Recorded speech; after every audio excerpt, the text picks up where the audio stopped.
And we are live here on Plus One EXP's Roll for Content channel. My name is Tony Vicinda. I'm Chief Alchemist here at Plus One EXP. And I'm learning more and more so that the best way to make your body feel better is to make your body feel bad, by which I mean I've been taking a lot of walks lately, but I just ran up and down a set of stairs, and so I needed a moment to catch my breath, which is why I broke out of my normal patter. We're a weird little brand that multi-classes in tabletop game design, beard and skincare alchemy, and the Bardic College of Content Creation. Our hope and desire is to help amazing designers find great players who love their games and help great players find amazing designers whose games they can love. We do that in a lot of different ways, but the best way and the most fun way is to just sit down with those designers and play those games. Today is no different. We're playing BonesDeep, which is a Troika adventure by David Sherdowan. David, why don't you tell people who you are, what you do, where they can find you online, and tell us a little bit about BonesDeep. Sure. My name is David Sherdowan. All my stuff is on technicalgrimoire.com. Includes a bunch of free downloads, games, and long ranting blog posts. I am a software engineer by day, a tabletop developer by night. And BonesDeep is the largest project I've done and came from the brain of my lovely wife. So she takes all the credit, and I only sprinkled in a few lies and some layout. Awesome.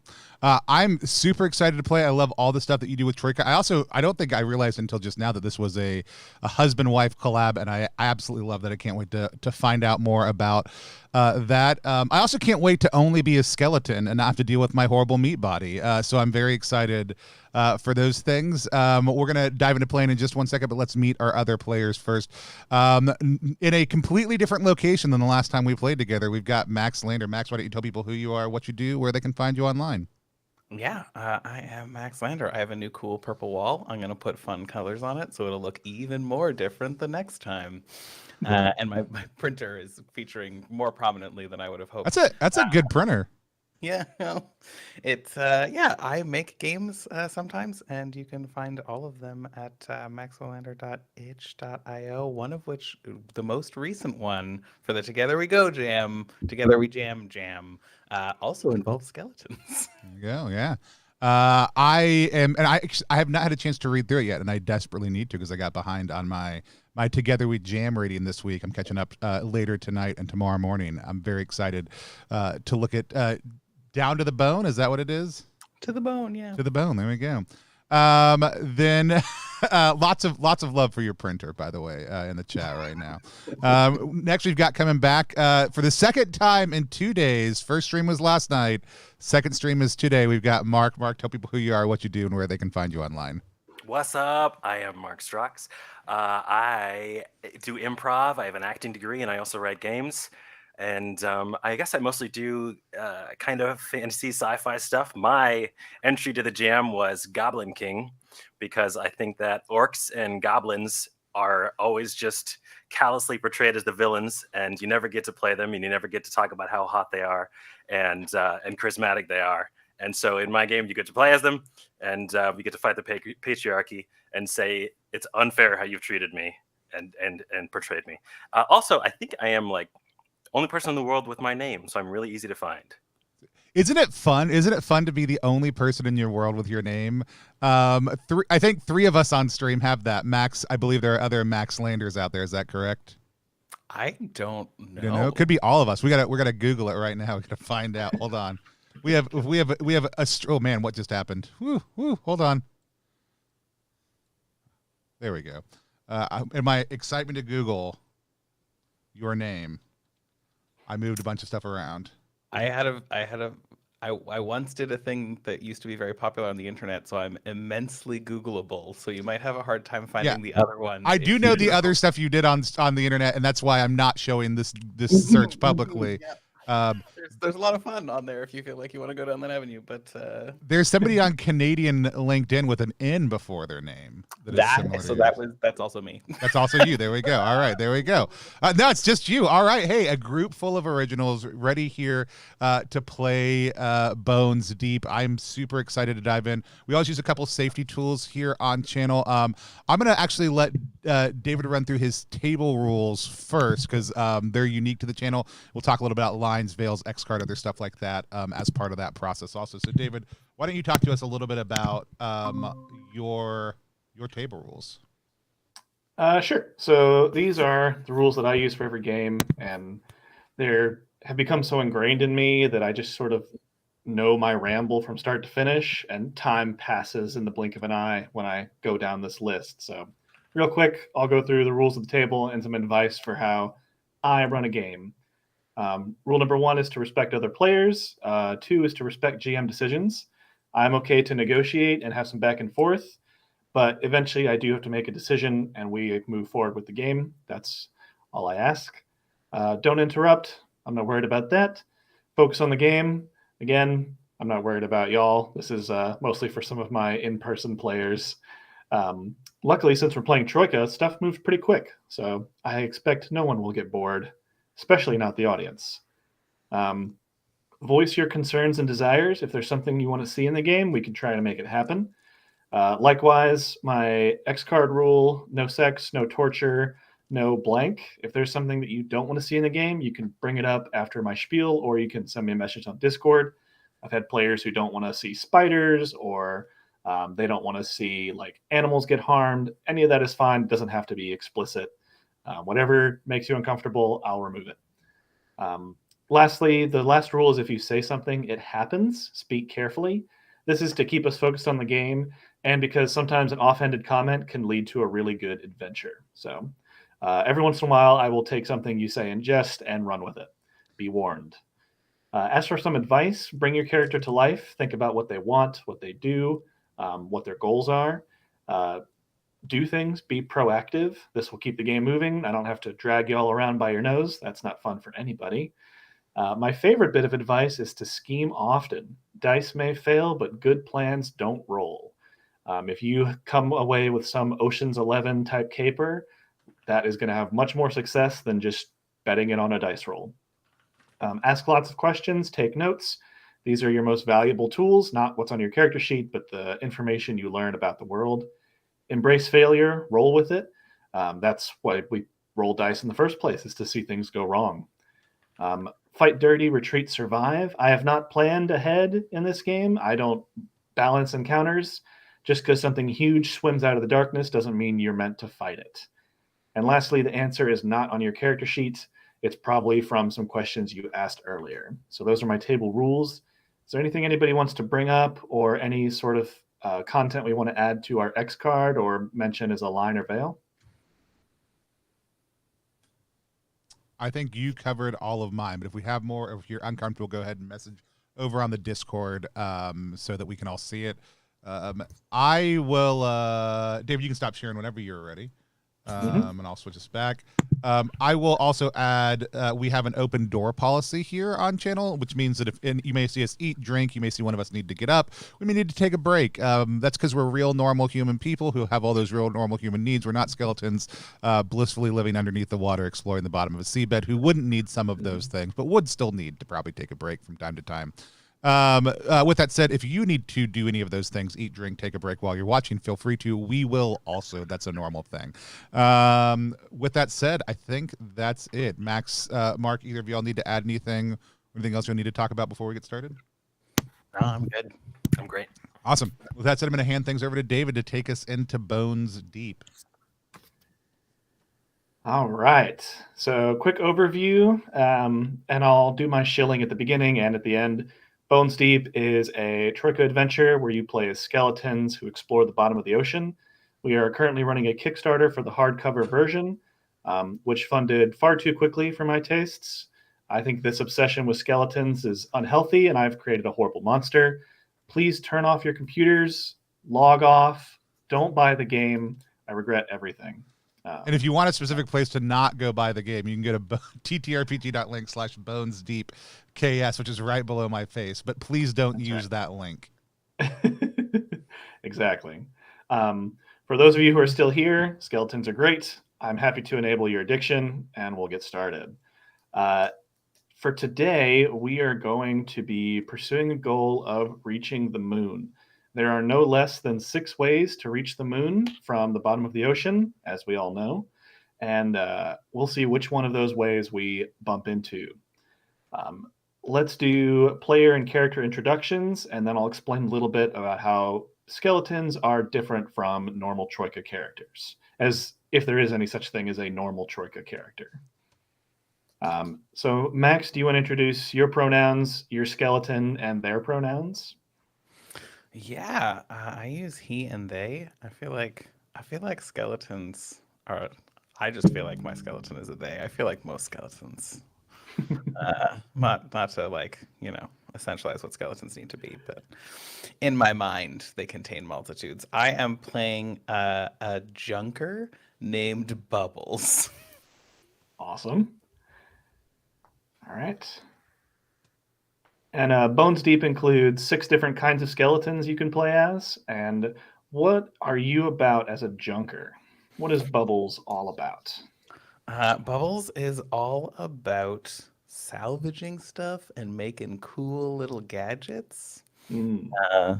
Undersea gadgets. I'm excited to see how that goes. All right. And did you have any questions about your character, any of their abilities or skills that you wanted to ask?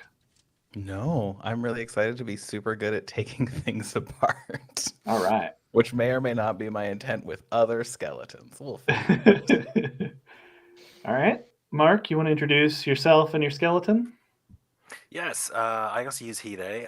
Yeah, I think my skeleton uses they as well. I Alright. think that I used to be some sort of wizard, and a spell went horribly wrong and destroyed all of my flesh until I was just bones. But all the runes that I had tattooed on my skin still remained. So the only spell that was left was a spell that I've rolled and had to look up because I had not heard of this word, halocline. And I saw different pronunciations online as well, but doesn't matter. That's my character's name as well. So when we do that spell, we'll figure out what it does.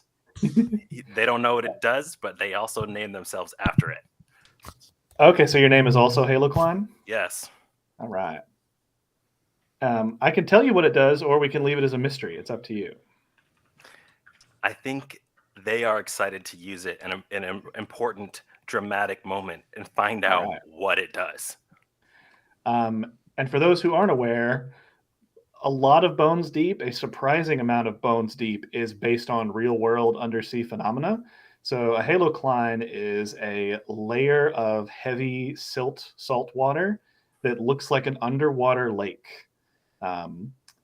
There's lots and lots of elements that I will attempt not to go on digressions about because there's so much cool stuff under the ocean. We barely had to change it to include it in the game. Like Goo Lagoon and SpongeBob, right? Exactly. SpongeBob. This is basically we're playing SpongeBob, the role-playing game right now. That's right. The SpongeBob expansion will come after this. All right. Awesome. And Tony, do you want to introduce yourself and your skeleton? I'm playing as PB. Uses they them pronouns. PB also does identify as plural because PB is infested. PB does stand for parasite and bones, which are the two things that make up PB's thing. I like the description, so I am going to read it. You vaguely remember Hatchie and the horror of one body escaping another. You still feel that same unease. A parasite squirms in the hollow chambers of your frame, waiting. Every time you die, your parasite takes over a little bit more. You didn't know a skeleton could feel such exquisite pain. The result is an improvement, usually. And so, all right. PB has a big tarpy cloak over their frame also too, and a picture hanging around their neck. Does your parasite have a name? P. Ah, excellent. It's a missed opportunity for jam. I understand. Yep. Well, that leads into the next thing that makes Bones Deep a little different from other Troika adventures is that as a skeleton, you don't need to eat or sleep or love. Instead, skeletons have a drive that they must pursue in order to recover their stamina and their luck. You can use the drive that came with your character if you like. Alternatively, I offer up a drive that you can choose to adopt, which is every 1,000 feet that you ascend, you recover more stamina and luck. So your characters also have their drives. Tony, what is PB's drive? To let P consume B. To let your parasite consume you. If you would gain a parasite result, you already have discovered 2d6 stamina and said when all parasite results are checked, you are utterly consumed. All right. Halo Klein, what is your drive? Mine is to erase a spell that's carved into my bones, and I have 3 spells right now. And do you want to keep that drive, or do you want to adopt the you get to the moon? I like the spells. I'll keep Perfect. Same question for you, Bubbles. I kind of like I think I'm going to stick with my need to salvage as much as possible. That's great. That just confirms that I did a great job when we wrote these a long time ago, rather than the stuff I'm making up now. We're emotionally invested in going to the moon for other reasons. That's right. That's right. Let's see. As far as other stuff goes, I'm not going to go over all the rules of Troika, but I will briefly mention that BonesDeep is compatible, so we still have stamina and skills, we have spells, and we may encounter some combat as well. Aside from that, there was something else I needed to go over. Oh, were there any other spells that Halo Klein has that they need definition for? You know what? Can I just know the stamina cost? So Yeah. I have Empathize, Mm-hmm. Halo Klein, and then... So Empathize costs 1 stamina, Halo Klein costs 2. And what's your third one? And then Eject Bone. Eject Bone. That's going to cost 3. Okay, sweet. Mm-hmm. Yep. And you have some spells carved onto you and some that you can learn in the more traditional way. Sweet. Mm-hmm. All right. Any other questions? Okay, sweet. Tony, I lied. Could I share the map real quick? Just so You can share whatever you want. Yep. Perfect.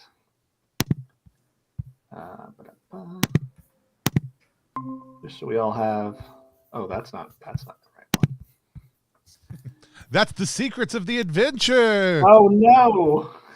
We all know the answers now. That's right. It was friendship the entire time. All right, I'll just have to grab the map later. Although you guys need to see it for this next decision. I'm taking an awkward 3 minutes to pull You up should the map. stop sharing while you pull it up, because right now we're just all staring. Sorry. No, you're fine. If you drop it to me, I can also pop it up for the audience inversely, but it's either way is fine if you share it. It's actually it's in the character sheets. It's sheet number 10 of that character sheet file I shared earlier. Cool. You can, if you just want to send them that link. But here's the map for us. I don't know if y'all can read that. Bergs. That's my goal now. Bergs. Perfect. All right. So in a usual game of BonesDeep, I usually start my players in the jungle river. We sort of slowly ease into the water. We get deeper and deeper as we go, uncover more and more dangerous things. Since this is a one-shot and we're trying to get to the moon, we're going to start at the bottom and work our way up. This map shows deeper locations towards the right, shallower locations towards the left. It's not exactly a natural progression, but y'all are going to start in the Void Ridge, which is about 3,500 feet below the surface. Gotcha. It is likely that you were knocked off of a boat or during a storm, or you fell out of an airplane. Something happened to the three of y'all where by the time your corpse landed at the bottom of the ocean, your skeleton emerged and found themselves at the bottom of the Void Ridge. right. So let me pull up the Void Ridge. There we go. All right, so this far down, there is a vague sense of falling, like all of the water and light is spinning down an endless drain. The only illumination comes from predators or prey, so it's dark. Occupying the region between the continental shelves, the Void Ridge is a pitch dark expanse, and a steady fall of marine snow builds up a soft, silty substrate. Movement is slow, and this area that you've landed on is the edge of a ridge leading into even deeper and darker depths. So we are going to jump to the moment when the three of y'all emerge. You've all hatched from your previous bodies. You've lost a lot of your memories. And I guess my question to y'all is, where does this desire to ascend come from? Why don't you wish to go any further down? I'm especially interested in what Bubbles thinks about that, because it could be that deeper down there's more lost treasures, more strange gadgets, but instead you all have this desire to ascend. What are you looking for, Bubbles? I think probably it's more that, like, if everything that I'm salvaging comes from above, that I have an interest in going to the source. Okay. That makes sense to me. Same question to you, Halo Klein. It's possible there's more magic in the depths of the earth than near the surface. Why return to the surface? I was thinking something similar. I think that I think that because my runes glow whenever I cast a spell, I know that it's coming from light. It's coming from above somewhere. And I can feel as we move up, I feel like there's more and more magical energy. Excellent. And lastly, PB, is your parasite driving you, or are you trying to maintain some control? I think, first of all, I think the reason I want to go to the moon is because it's the only, I remember hitting the water. The only memory I really have is hitting the water and seeing the moon above me, which I don't understand the context of any of that. I don't understand that was me, past me dying. I'm just like, that was a really pretty thing, and it's up there somewhere. And so the parasite, I think, would rather go down, but Bones would rather go up. All right. Excellent. I remember what I was going to say. The other big addition that you have as a skeleton is that all skeletons have the ability to absorb memories from whatever they are touching. They can absorb memories from creatures, from objects, from the surrounding environment. And you can test your luck whenever you want to absorb memories. And I've got this really nasty sheet of things that happen when that goes wrong. This, in essence, allows you to talk to fish. There are not a lot of sentient creatures below the ocean, but all of them do have emotions and information that can be useful to you. So just because like a shark comes out of the water doesn't mean you need to fight it. You may just need to get close enough to touch it and figure out where it stores its gold. So don't forget that is a tool in your arsenal, is to absorb memories from creatures and items. Which is a nice reminder for when a large deep sea stingray comes up over the ridge, like it's ascending from the dark depths, and it passes over you and continues to go up. As a skeleton, you cannot swim, so you rely on hiking, jumping, and riding to achieve most of your mobility. And this presents a unique and rare opportunity to gain some height. How do y'all want to handle this stingray, if you want to at all? I just out of curiosity, I totally should have asked this beforehand. Do we talk here? Yep. Okay.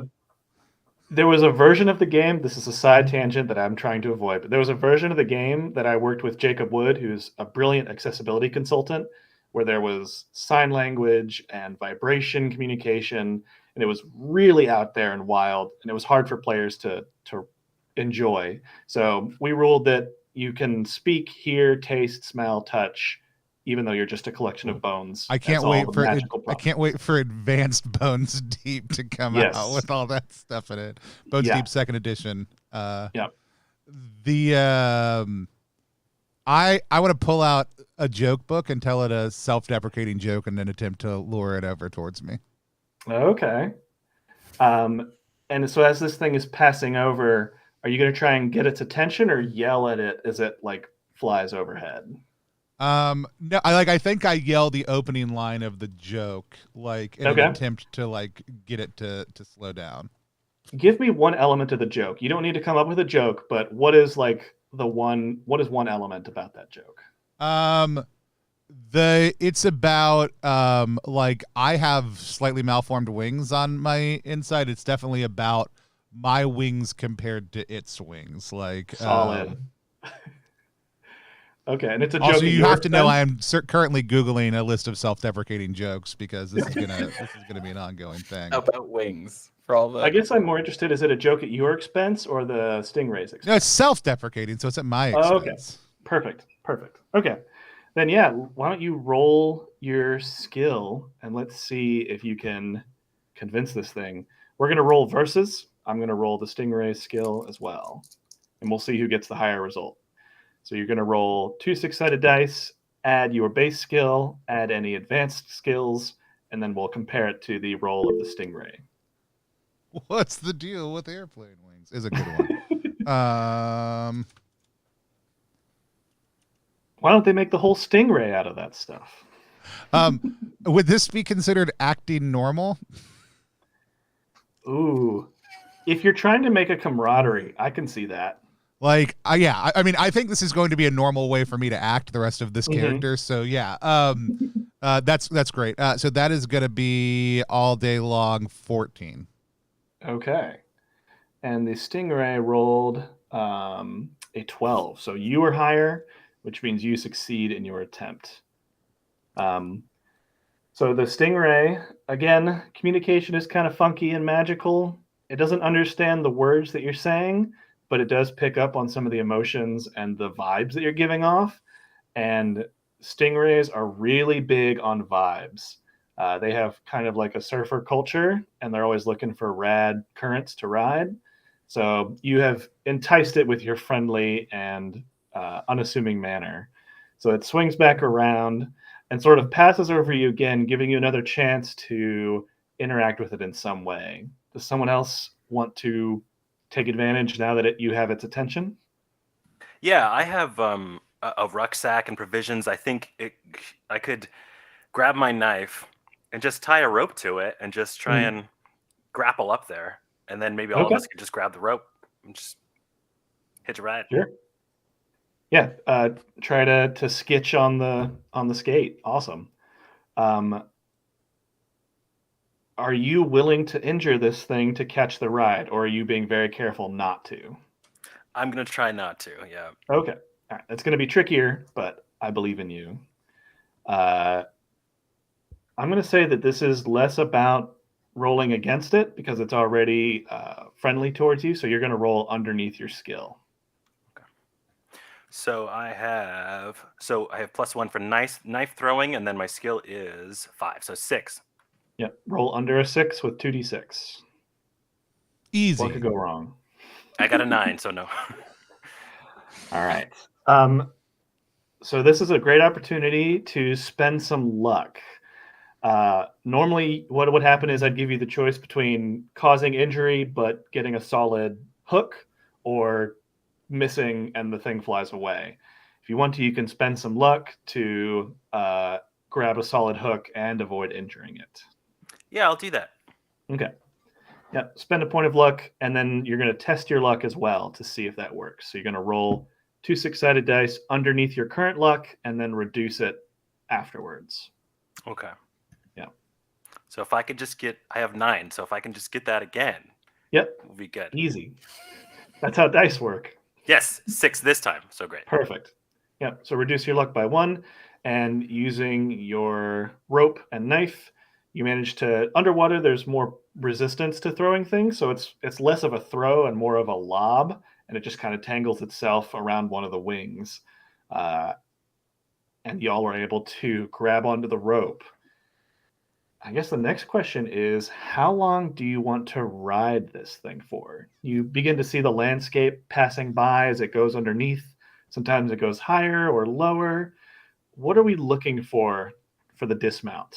What location? I guess we can pick a nearby location that we want to jump off at. I'll share that map again because it should be on the character sheet list too, if you want to reference that. Which direction is it? It's going toward the shore? Yes, it is heading towards the Jungle River. Okay. But the locations are kind of fuzzy, so if you wanted to end up in the Graveyard Lake, we can definitely say that it took a detour, as an example. I mean, Sunken Barge sounds like a place with cool stuff that anybody who is interested in making things out of things or taking things apart might be interested in. I was gonna say I don't imagine. I think I would hold on until I don't see Wasteland anymore. Like I want shipwreck. If it's just like unending sand dunes, I'd be like, no, there's no shinies there. I gotta see a shiny. Yeah. Yeah, the Sunken Barge is a great choice. So as you pass over the wastelands, this is an area that has been decimated by pollution. There are bleached coral reefs. Everything is like white. There's trash floating around. So we're going to do a quick encounter there to see what gets tangled up as you pass through. And then we will arrive, hopefully, at the Sunken Barge.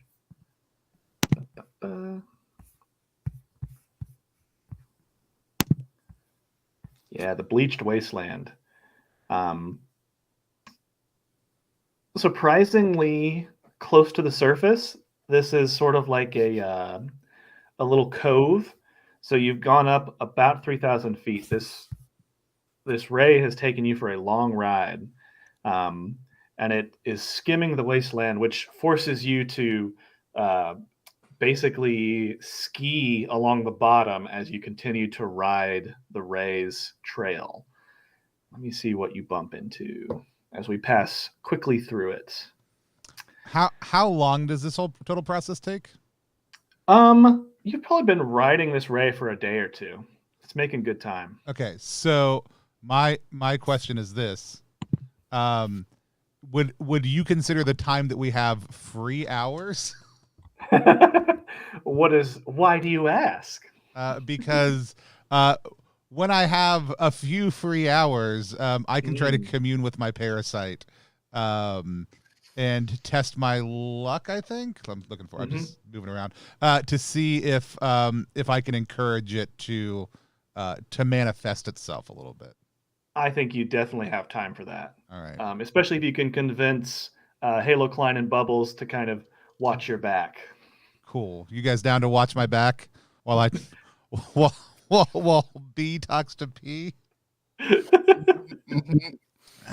Cool. Okay, so I got to test my luck. Yep. Would you guys be cool to do that once each of the 2 days we're riding this thing? Yeah, we can just hold on to your flesh body or wrap it around. Yeah, body. I was thinking all of us would probably just wrap it around our bodies, right? Halo Klein, you could also carve a new spell. You have the time if you want. Great, I would love to. And Bubbles, if you want to invent something, I would be down for that.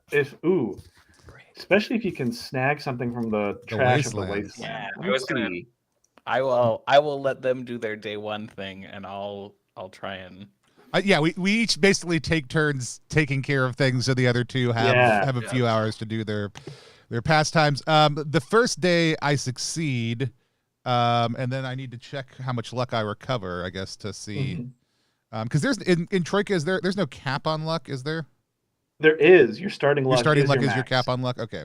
Yep. So I just go back up to starting. I guess then I succeed both days actually. All right.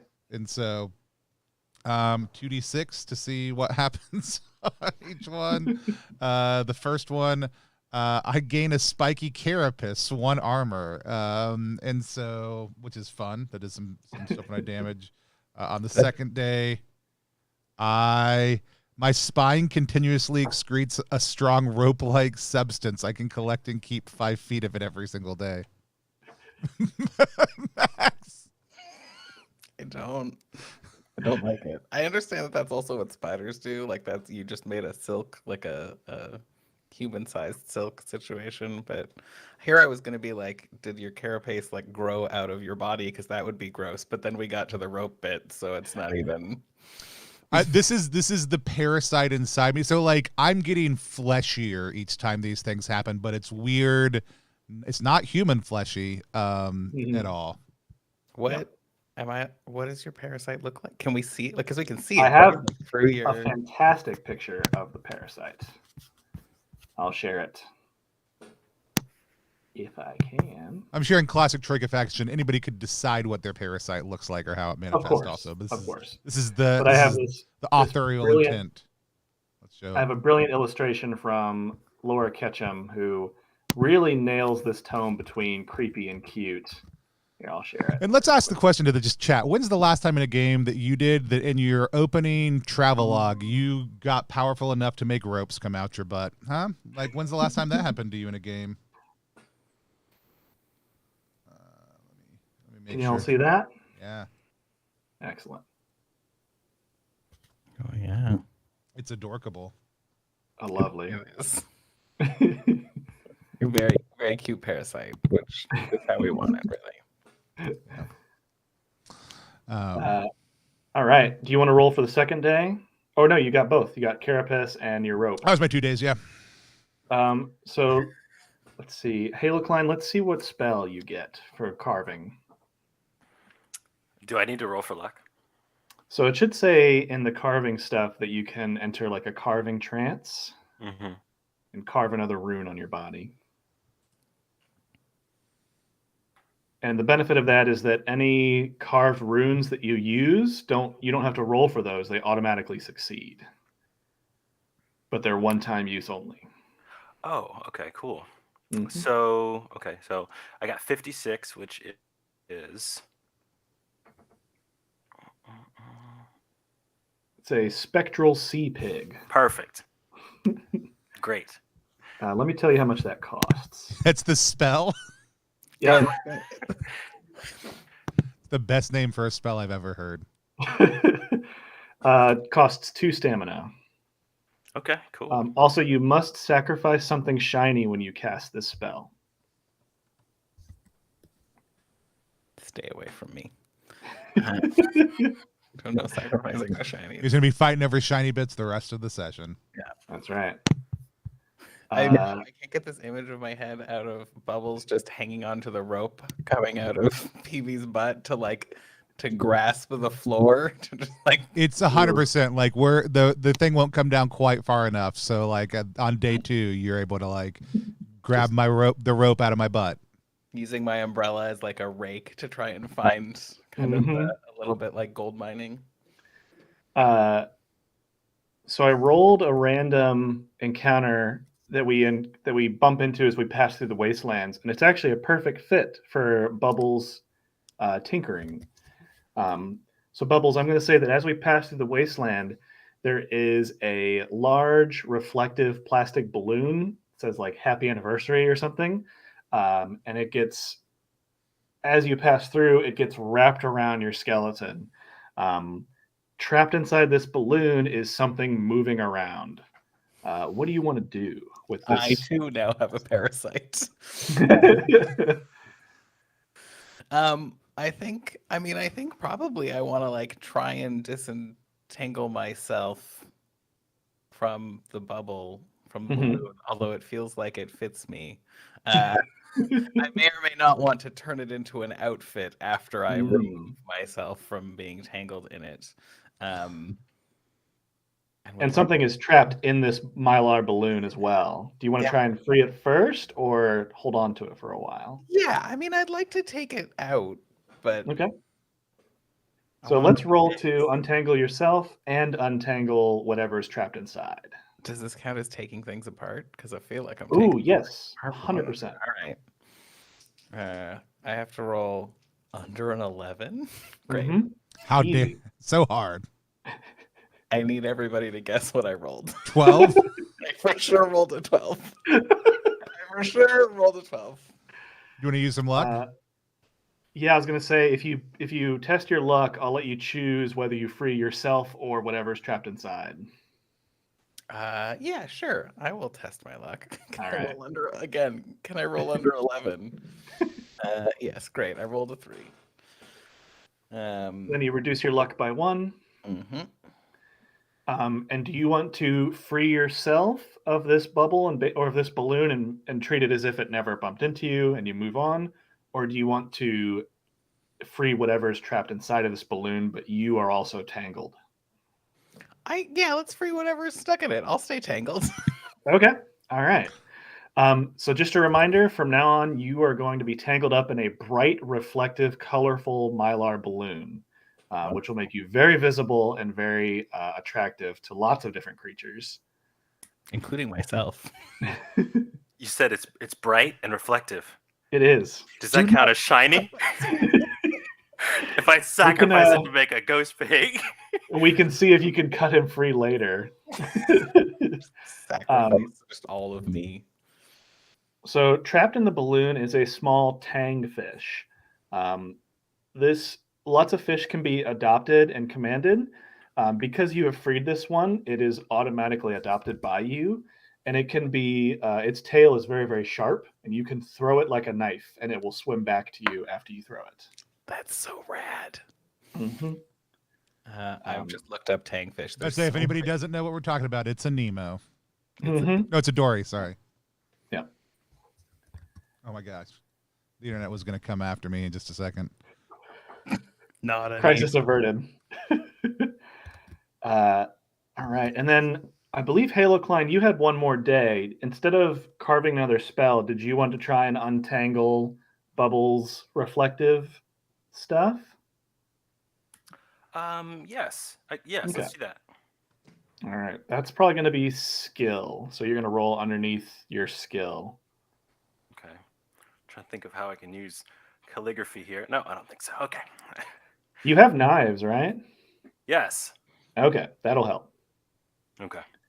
Yeah. And this is a house Troika rule that's not in the book, but in this case, I think it makes sense. If you want to roll 3 dice and take the best 2, we can give you an advantage. Oh, cool. Okay. All right. I'll do that. Like you have time. The person you're trying to stab at isn't fighting against you. Yes, you can use your fine blades to remove the balloon. Feel free to leave me like a tube top or something though. Like there's Yeah. Like you just want the happy birthday part. Yeah. The rest of the shininess can be gone. a bandana, something.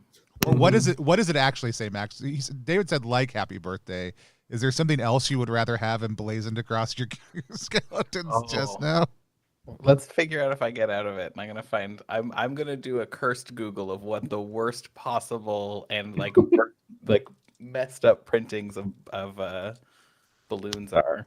Oh, probably something like "It's a boy." I rolled 5. I got exactly it. So that's my skill as well. Awesome. All right. So yeah, using your fine blades, you cut off a shiny reflective strip that will be perfect for summoning a spectral sea pig later. Happy birthday is one that has come up, so I think it's misspelled birthday. If there's a space between birth and day, that could work. Because you were kind of born again. True. Happy birthday. Also, if there's any part of me left, it could just say birth. I feel fine with that. There you go. And you'll need to name your tangfish at some point as well. Oh yeah. Not Nemo. Nemo all right. is its name now. So, peek behind the curtain. We are traveling towards the sunken barge. The sunken barge is a large multi-room dungeon that is part of the final shipyard. So I guess the question to y'all is, do you want to spend the rest of the session exploring some rooms in this sunken barge dungeon, or do you want to stay more freeform, jumping from location to location? I mean, dungeon makes it sound like it go down. We want to go up. I I'm okay going down, but only if we know going down makes us go up later. I think I wanted to find a way to get to the moon. So I think if we think we can get to the moon somehow by exploring the barge, then It's like, if by dungeon you mean sea castle, and it goes up into the world. It is a sunken wreck. Mm-hmm. Yeah. Are we coming up to the bottom of it or the top of it, though? There are several entrances. We'll have to see. I just wanted to, before we dive into all the details, I wanted to see if we wanted to go room to room or if we wanted to try different locations.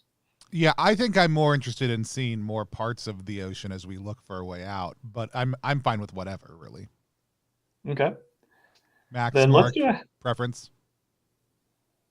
Oh yeah, I feel like if there is no potential for moon direction, then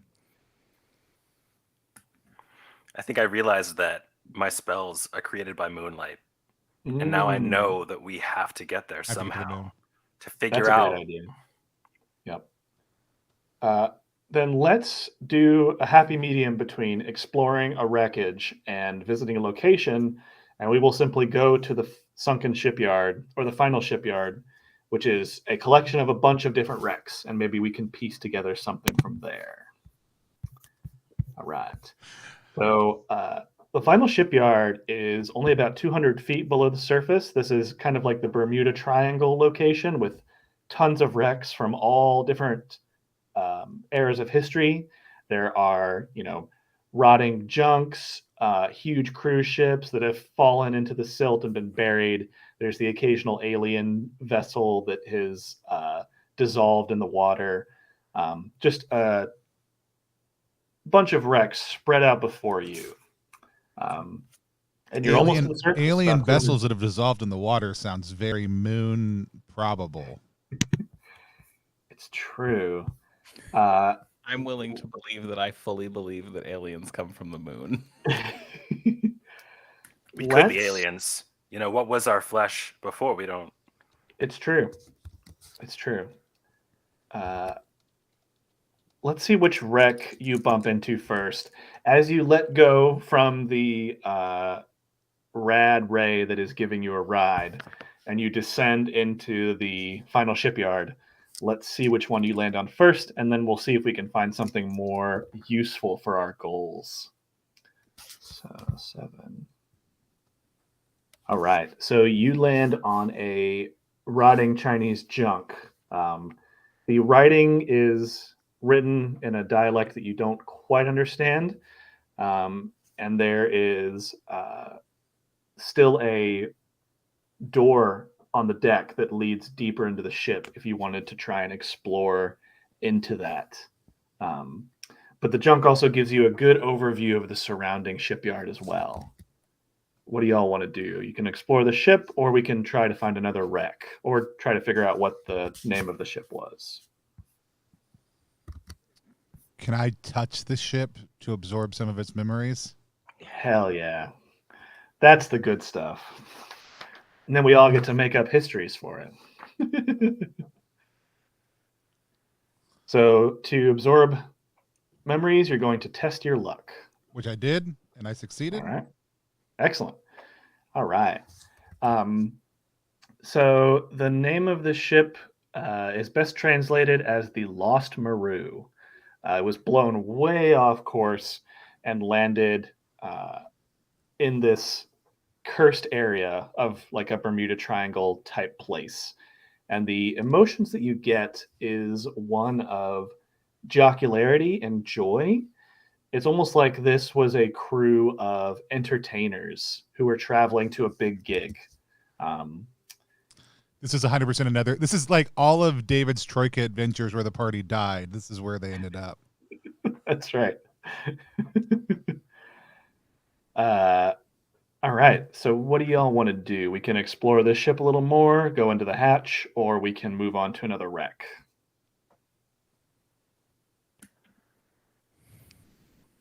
My gut says we should find another wreck because I don't imagine finding any like special sparkly.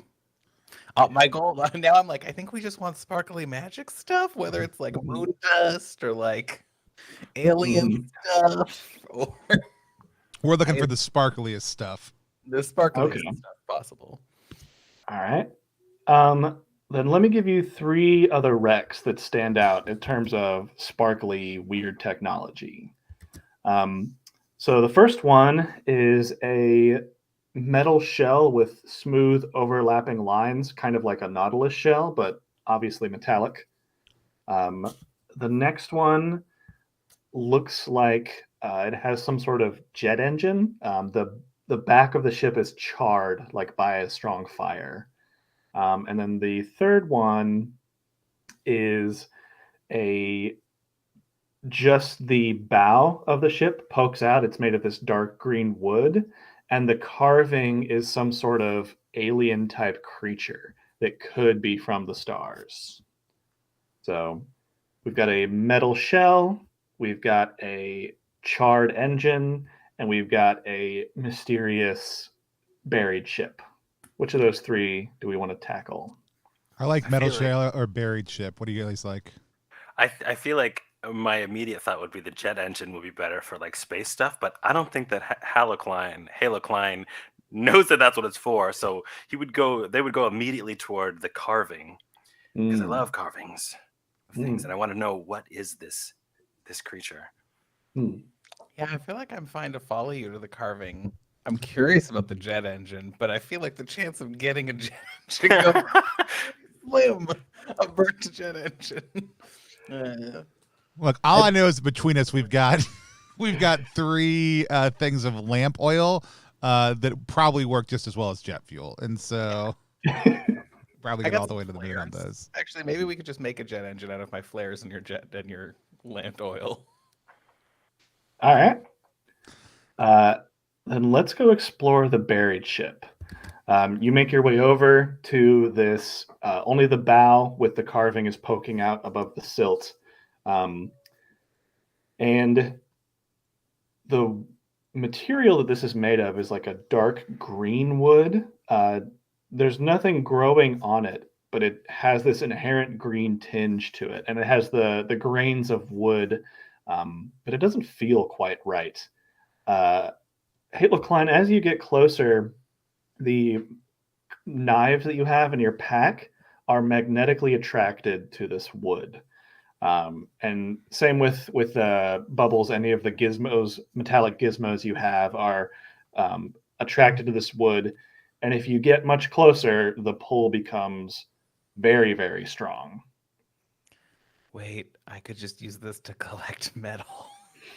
We have to dismantle this ship and take part of it.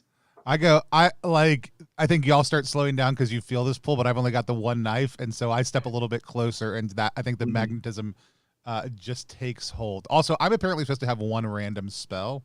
Do you want to roll a random spell for me? Yep. I got you. I have So your 2 random spell is big metal, and I feel like I'm probably getting yanked across. your spell is Disrupting Pulse. Awesome. Let me give you the cost of that real quick. Disrupting Pulse costs 1. Okay. Do you want to know what it does, or do you just want to cast it? I'll find it. I mean, I'll figure it out eventually. It disrupts things with a pulse, Fair enough. Yeah, I think I like get a little bit too close, and like I only got the one knife, but it just starts dragging me that way. Yep. The knife is gonna like rip itself out of your bag or your pocket and cling to the hole. And it's only after this magnetism takes hold that you notice all of the wrecks in this shipyard have turned to face towards this sunken whatever this is. It's not strong enough to like clump everything into a ball because the other wrecks are further away, but the subtle pull has reoriented all the other wrecks to point towards this. Bubbles, if you get any closer, all of your gizmos will become strongly attached. You mean Same like with your knives, Halocline. I'm carrying around an old coat rack, so I feel like I actually can't get much closer to this because I have that and a shield. So how do y'all want to learn more about this? Or are you just going to let PB take a look, or do the rest of you want to drop all your stuff at a safe distance and then look closer? What are you thinking? I will let my knives pull me to it. I also have silver pence. I don't know. So all the metal in me, as it pulls me toward it, and I realize it has a gravitational pull of some sort. This is perfect. So when I reach the carving, I want to find out its memories. If I can learn anything about the creature itself or just who carved it. Okay. I'm going to ask that you test your luck to keep hold of at least one of your knives, unless you're willing to sacrifice them to this pull. You know what? Before I do that, I'm going to erase one of my spells to gain some luck. So I'm going to erase eject bone. Okay. All right. I am going to like make a little, like I'm gonna use like my shield and my coat rack to like dig up a little bit of the sand to like make a wedge so that I can put stuff behind it in hopes that it'll like make a little magnet shelter of some variety. I would like to be able to keep my stuff when we leave, and I'm worried about being able to remove it from said hull. Smart. That's smart. 2d6 stamina. Mm-hmm. Okay, cool. All right, then I'll roll for that. Sweet. Okay, I should have done this earlier. This is perfect. All right. Cool. Now I'll roll luck. Mm-hmm. And while Halo Klein is approaching it, what are you doing, PB? I like try for a little while to pull my knife off and then just kind of give up on that. I think I'm looking for a way in. Okay. All right. What was your result, Halo Klein? I got a crit if that exists. I got a 2. Okay. It does not. But that is a good roll. So most of your knives rip themselves out of your pouch or whatever and launch towards the bow.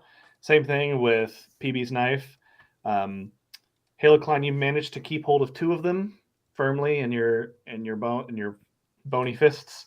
Keep a tight hold on them so that they are not lost. The rest of the knives and metallic objects that do land towards the ship, when they sink into the wood, they begin to slowly sink further and further in until eventually this material absorbs all the knives.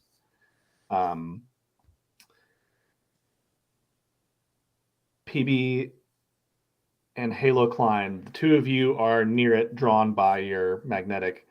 Bubbles, you said you dumped all of your metallic stuff and are also approaching, or are you staying further back? Yeah, I'm gonna approach. Okay. I'll join everybody. All right. So all 3 of you are close enough to get a better look at this carving. In this instance, the carving is, it looks a little bit like a squid, but it has a few extra eyes.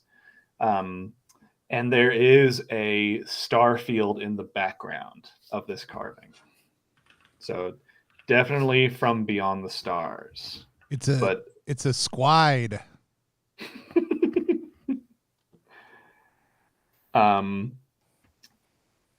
When you approach this carving sticking out of the bow, the ship itself is tilted kind of at like a 45-degree angle, and then the rest is buried into the sand. I guess my question is, how do you want to explore? Is this absorb the memories and see what happens, or do we want to try and excavate this large ship? Excavating. I don't have any concept of excavating. Okay. I'll absorb the memories if other people have other ideas they can, though. Yeah, I mean, I feel like that's probably the way to go. I don't know how else we would, especially if we can't dig it out with anything, because everything we would dig with is metal. Mm-hmm. Or at least everything I would dig with is metal. Probably tell us how it felt before it died, please. Yeah, I think I also realized I have a tattoo of a woman with one eye. So I think that I am just 100% sure at this point I must be from the stars. I must not be human, and this is my ticket to return. So I think I have to touch the carving. Okay. All right, then it sounds like, Halo Klein, you're going to be the first one to absorb some memories. Let's test your luck and see what happens. Perfect. 12. Yeah, my luck's still 13, so I'm good. All right. How is your luck 13? I got, when you replenish luck, you gain D6, right? You cap out at. Yeah, you can't go above your starting. Great. That's why I asked that question. I didn't think you could, but I didn't know if there was some weird skeleton rule. Okay. Yeah, Max, you don't still have 9 skill, right? You're not all just Still have 9 skill. making up numbers. I fixed my cheat. Right. Cheat My code. luck is at 9 then. Perfect. Did you test it already and you said you succeeded? Yes. Okay. All right. So give me 1 second. Oh, well, I guess I didn't. No. If my luck's at 9, then no, I got 12. So no, I did not succeed. Okay, gotcha. We're rolling so great. Yeah. I did succeed. So reduce your luck by 1, and when you fail to absorb memories, there's all kinds of fun things that can happen. Let me roll for you. All right, so you are stuck in a memory trance. This is particularly important this is particularly apt for this vessel, which is far older than anything else you've ever tried to absorb the memories from. It's kind of like watching one of those YouTube videos where the person rambles a lot before they get to the good stuff. There's tons of blank, empty memories to sort through before anything interesting happens. And you are stuck for potentially hours or days or weeks trying to sift through all these memories. You need to test your luck again to break out of this trance.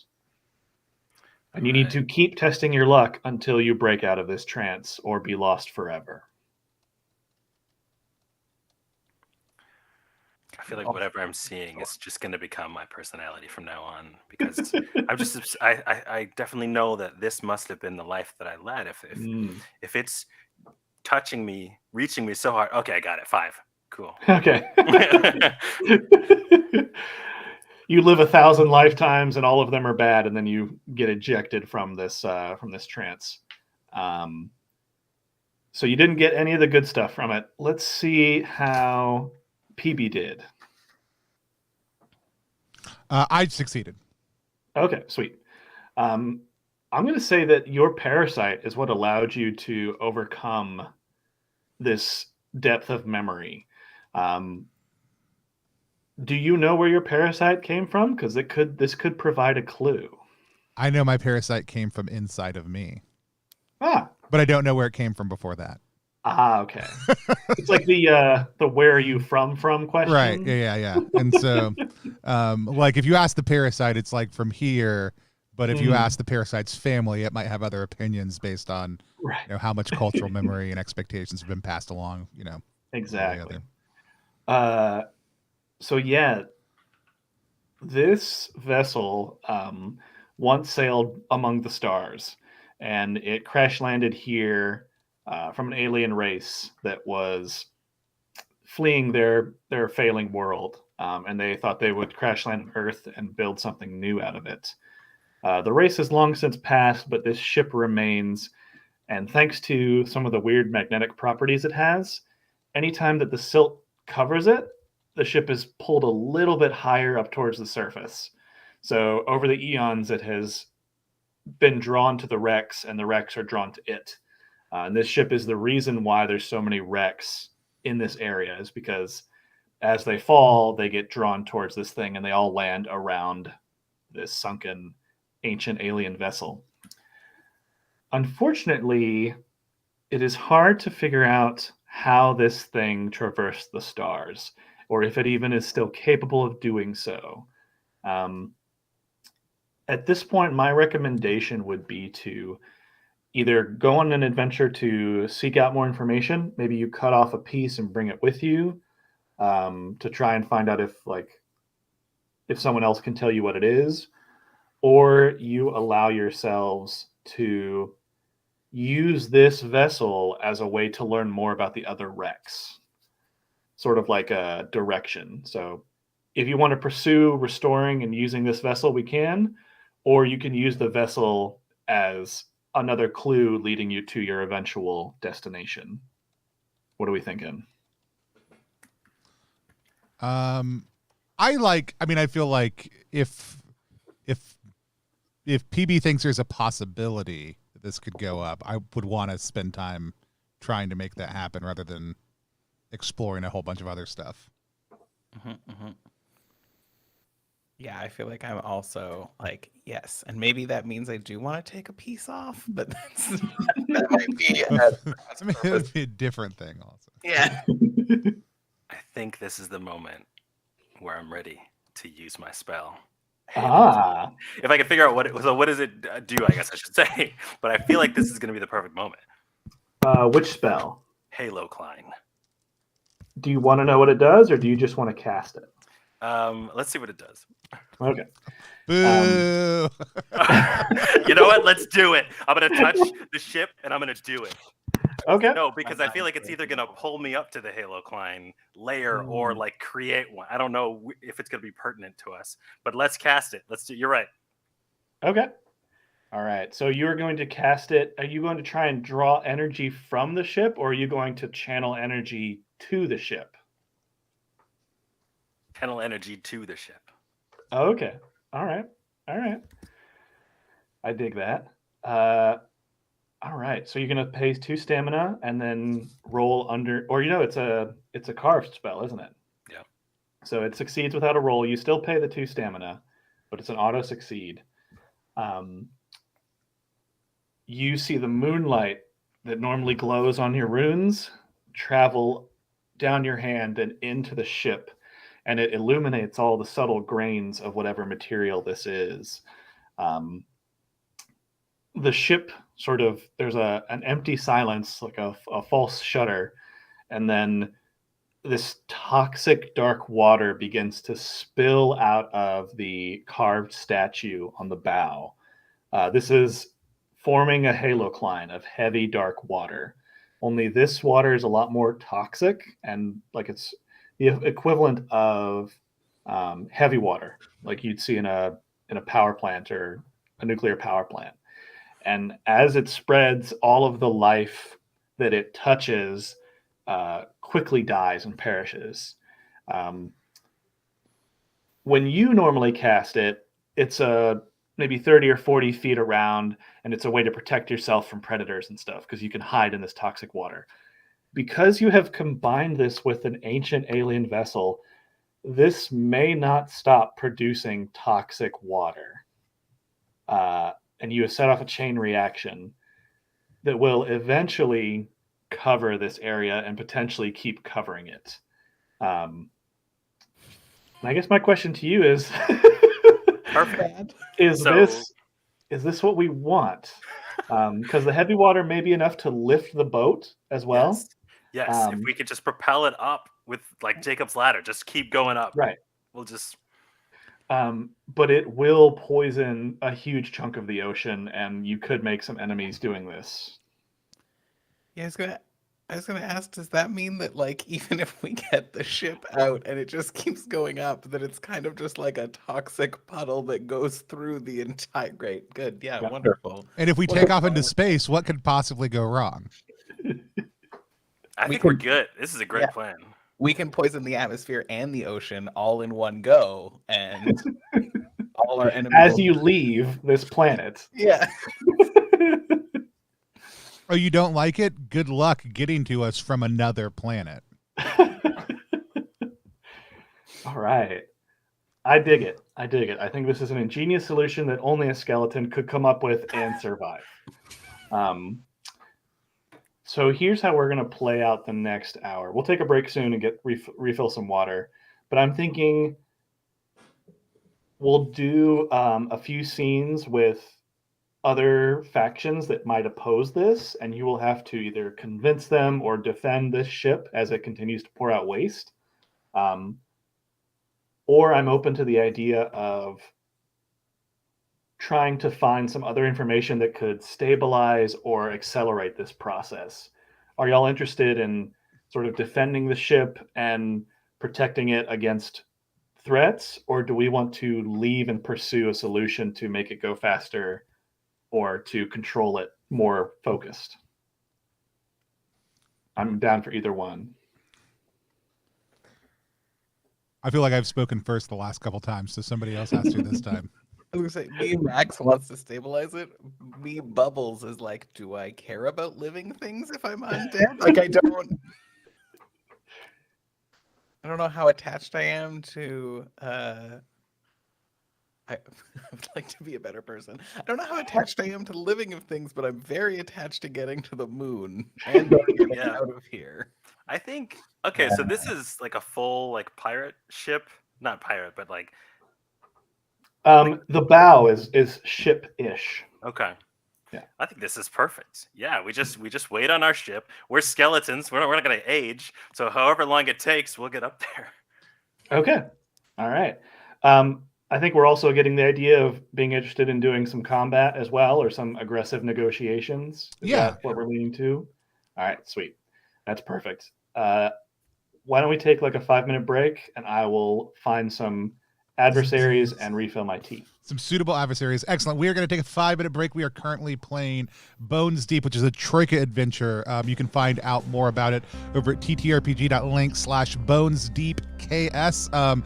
David doesn't want you to back it anymore because there's already a lot of people who have, and it's funded far too quick for his preferences. But if you want to frustrate David, you can head over there, check it out, give some monetary support to it, and make his life more complicated while simultaneously ensuring that he's more successful in the future in creating the amazing games he creates for Troika and beyond. We'll be back in just a few minutes.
Hey folks, so if you're out there watching right now or later, just a heads up, for the next 2 days, Monday and Tuesday in the afternoon, we're going to be sitting down with Jason Cordova and the team from over at Gauntlet Publishing, along with Chase Carter from Dicebreaker, to play a 2-part game of Brindlewood Bay. So it'll be a 2-shot, Monday and Tuesday at 2 p.m.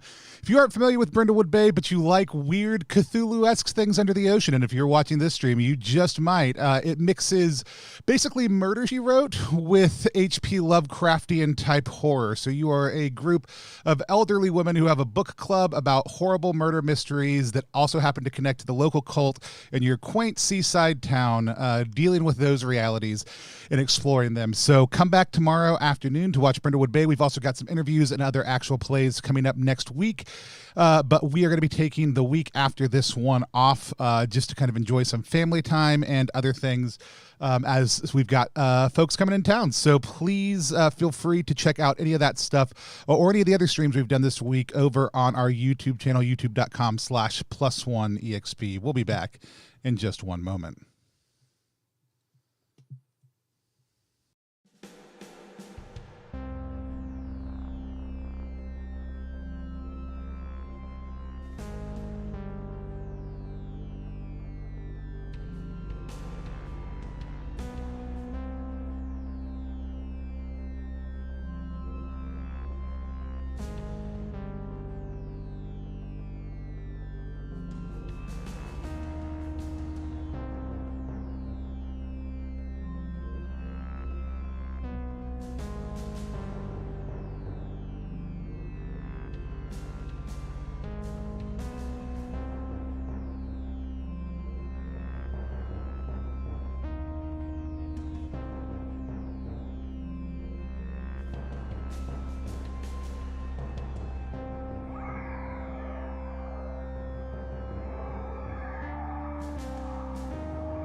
And we are live again here on Plus One EXP playing Bones Deep. We've unearthed, well, not really unearthed.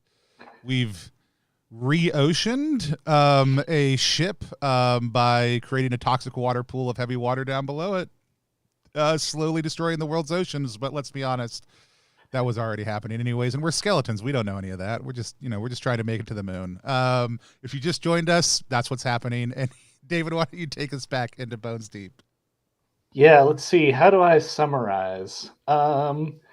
You landed in the ocean. You made your way to a shipwrecked area after befriending a stingray. And now you have communed with an ancient alien vessel that is pouring out toxic heavy water. Your plan is to ride this stream of toxic heavy water to the moon.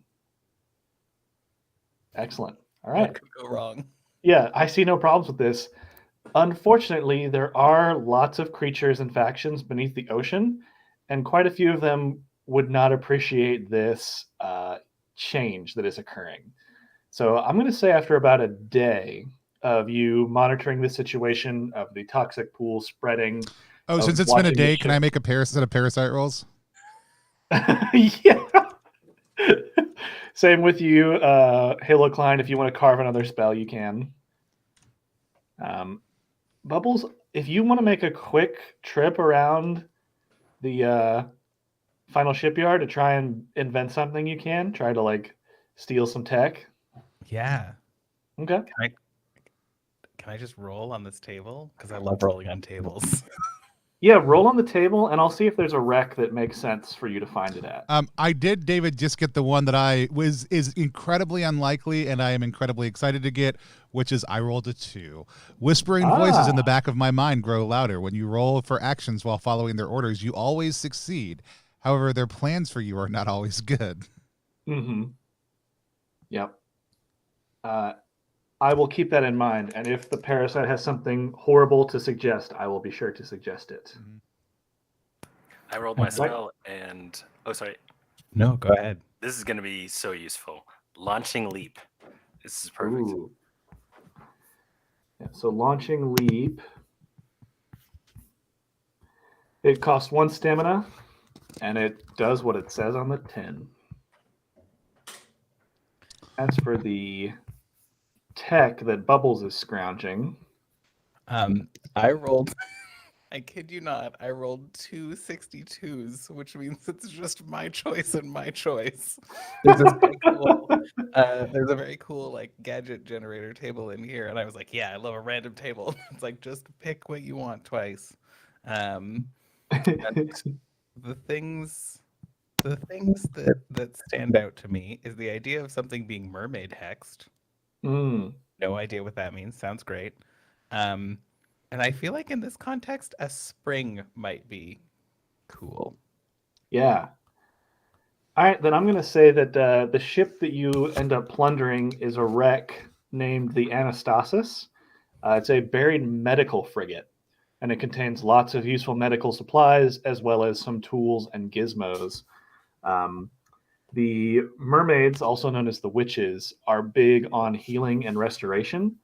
So it's possible that this tool you're inventing could protect someone from this toxicity or help restore them in some way. How does this tool manifest? Is this a weapon, or is this something more of like a kit?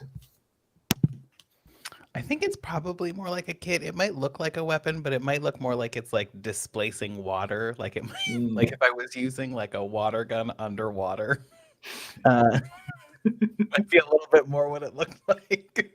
Okay, so you think of it like a point and click kind of a device? Yeah, like a little bit of a sprayer, maybe. Yeah, sprayer. I love that. Let's go with that. Clear out some toxins. And so this is going to be a mermaid hexed spray can? Yeah, great. Love it. All right. Perfect. And I look forward to whatever you try to fix with that. I'm sure that'll go well. Maybe I'll try and fix the parasite. Maybe it won't go well. What spell did you end up carving, Halo Klein?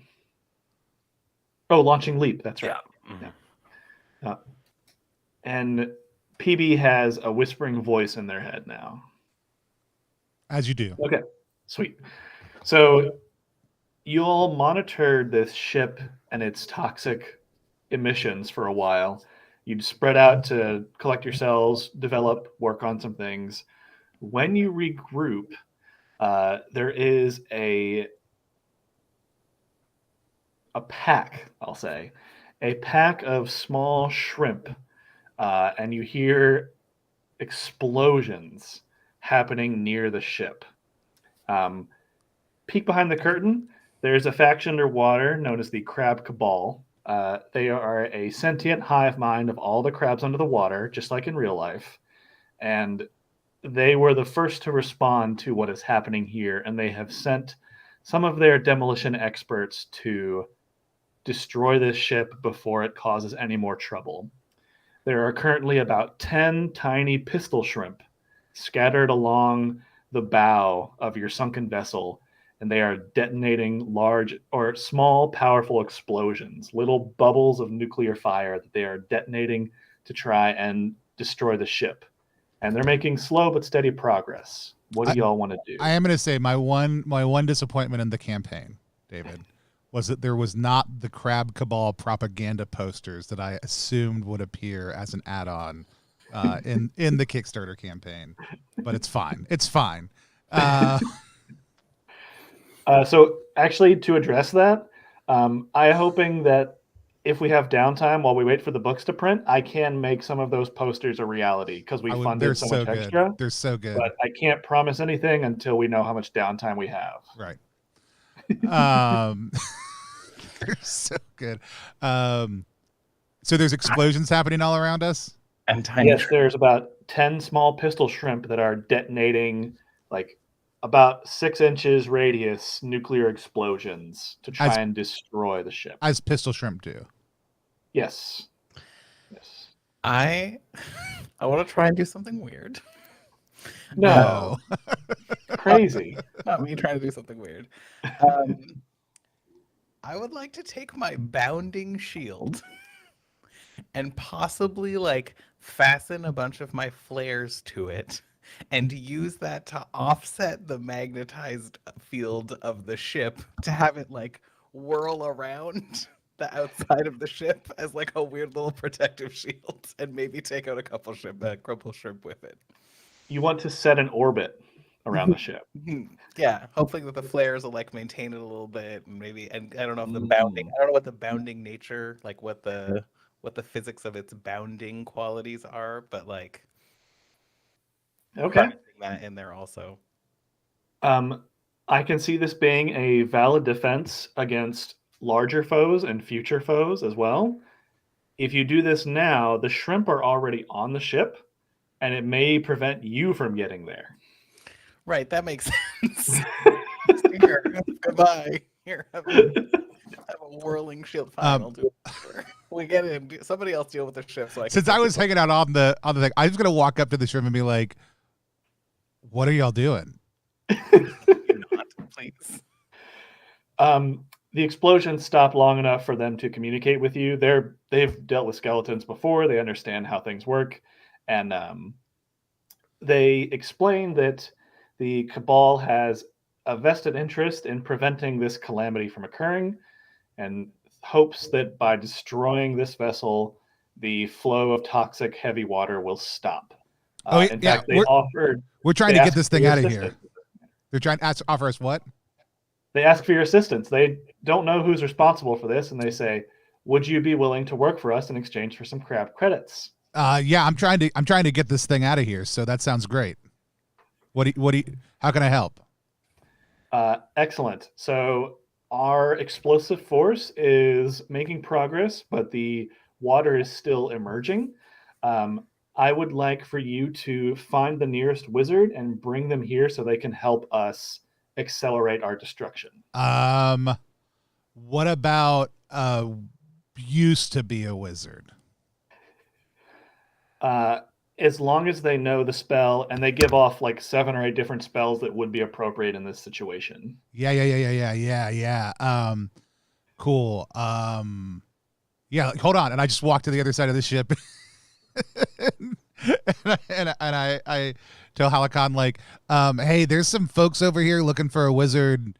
They're trying to get the ship out of here too, I guess. So I figured we could work together. Oh, perfect. They're not trying to get the ship out of there. They're trying to blow it up. No, I understand that. My character is being obtuse. Okay. Right. My player has made a choice for my character to be obtuse. Fair enough. Yeah, this guy knows magic. Where do we get these credits at? All credit balances are tracked and monitored by the cabal. We will happily tell you your current credit balance at any time. Okay, what's my current credit balance? You have not opened an account with us yet. How do I open an account? Simply request it, and we will begin with a minor loan. Can you open an account for me? I would be happy to. There's like a moment of pause. You now have a crab credit balance of -3 credits. Cool. Wait, -3 credits? Correct. We are prepared to compensate you for this loan. What would you like in exchange?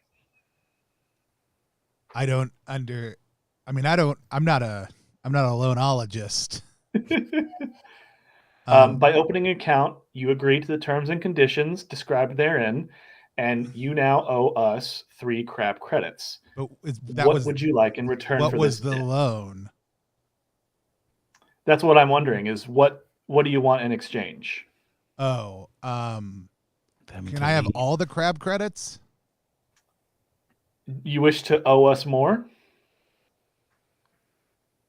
I'm very confused. Sure. I would like to owe you all of the credits.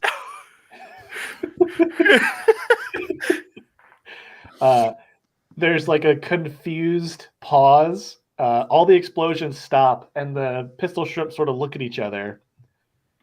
And they say, in exchange for a negative balance of 100 crab credits, we can offer you 4 years of access to our archives that will answer almost any question you have, as well as access to our spell archives. I mean, it sounds like you said 100, and so maybe you're not hearing me right. Maybe you heard me say I want a lot of crab credits. What I said is I want to owe you all the crab credits. There's another confused pause. Unfortunately, larger sums are only available to our platinum customers. How do I become a platinum customer? When you demonstrate your ability to pay off smaller loans, we will consider you for the platinum program. Wait, how do I pay off loans? Simply render services to the cabal that are valuable. Okay, here's the deal. I'll make your deal. You give me all the crab credit. You waive the platinum member requirement. You give me all the crab credits, and right now we will write in my living will and testament that I have right here with me that this debt lasts in perpetuity for all of my descendants also. There's a bit of a pause. Are skeletons capable of creating descendants? I mean, if I have a will and testament, obviously descendants might be, whoever inherits, somebody will inherit the debt. That's the way a will works. They don't have to be biologically mine. If you can name 2 people on your debt or on your will that will claim the debt, then I named the only 2 people I know, but I also do name the Stingray also too, because I just figured they seem like a nice guy and they probably won't mind. Oh man, I think they would go with that because getting 3 people tied to a large debt—that's a win for them. Even if they are sketchy skeletons, I guess in exchange they want to know what you want in return. Oh, I want all of the crab credits. So I like how David's trying to advance the plot. No, just give me more debt. I'll tell you what. All the crab credits. I also need you to help me out with getting this thing out of here. You wish for us to remove the boat? Yeah, we're trying to remove the boat. Why not simply destroy it? Well, because do you know that's going to work? We think so. Right, but I know that getting it out of here will absolutely change things. Where would we remove it to? Not here. But anywhere it is, it's going to spread its toxic goo. Not if it's not here anymore. I'm an accomplished wizard, and I think the only place we can send this is to the moon. Now Sounds that like a gets their plan. attention. The moon, you say? That might work. Our contacts on the moon don't really care about this. We could make that happen. How do you plan to get this to the moon? I want to use my other spell, empathize. All right. So the way empathize works is it costs 1 stamina. And it says, you look into the target's eyes until you both feel uncomfortable. After that, you can understand one another without speaking. This lasts until either of you communicate something upsetting. So I think that whatever shrimp I'm looking at can immediately tell how important it is that we get to the moon. Okay. I love that. Likewise, you get an equal feeling back of intense loyalty to a larger system. Kind of like someone who's a real big fan of like the free hand of the market. That's the vibe that you're getting from this crab. This idea of this ship will disrupt commerce.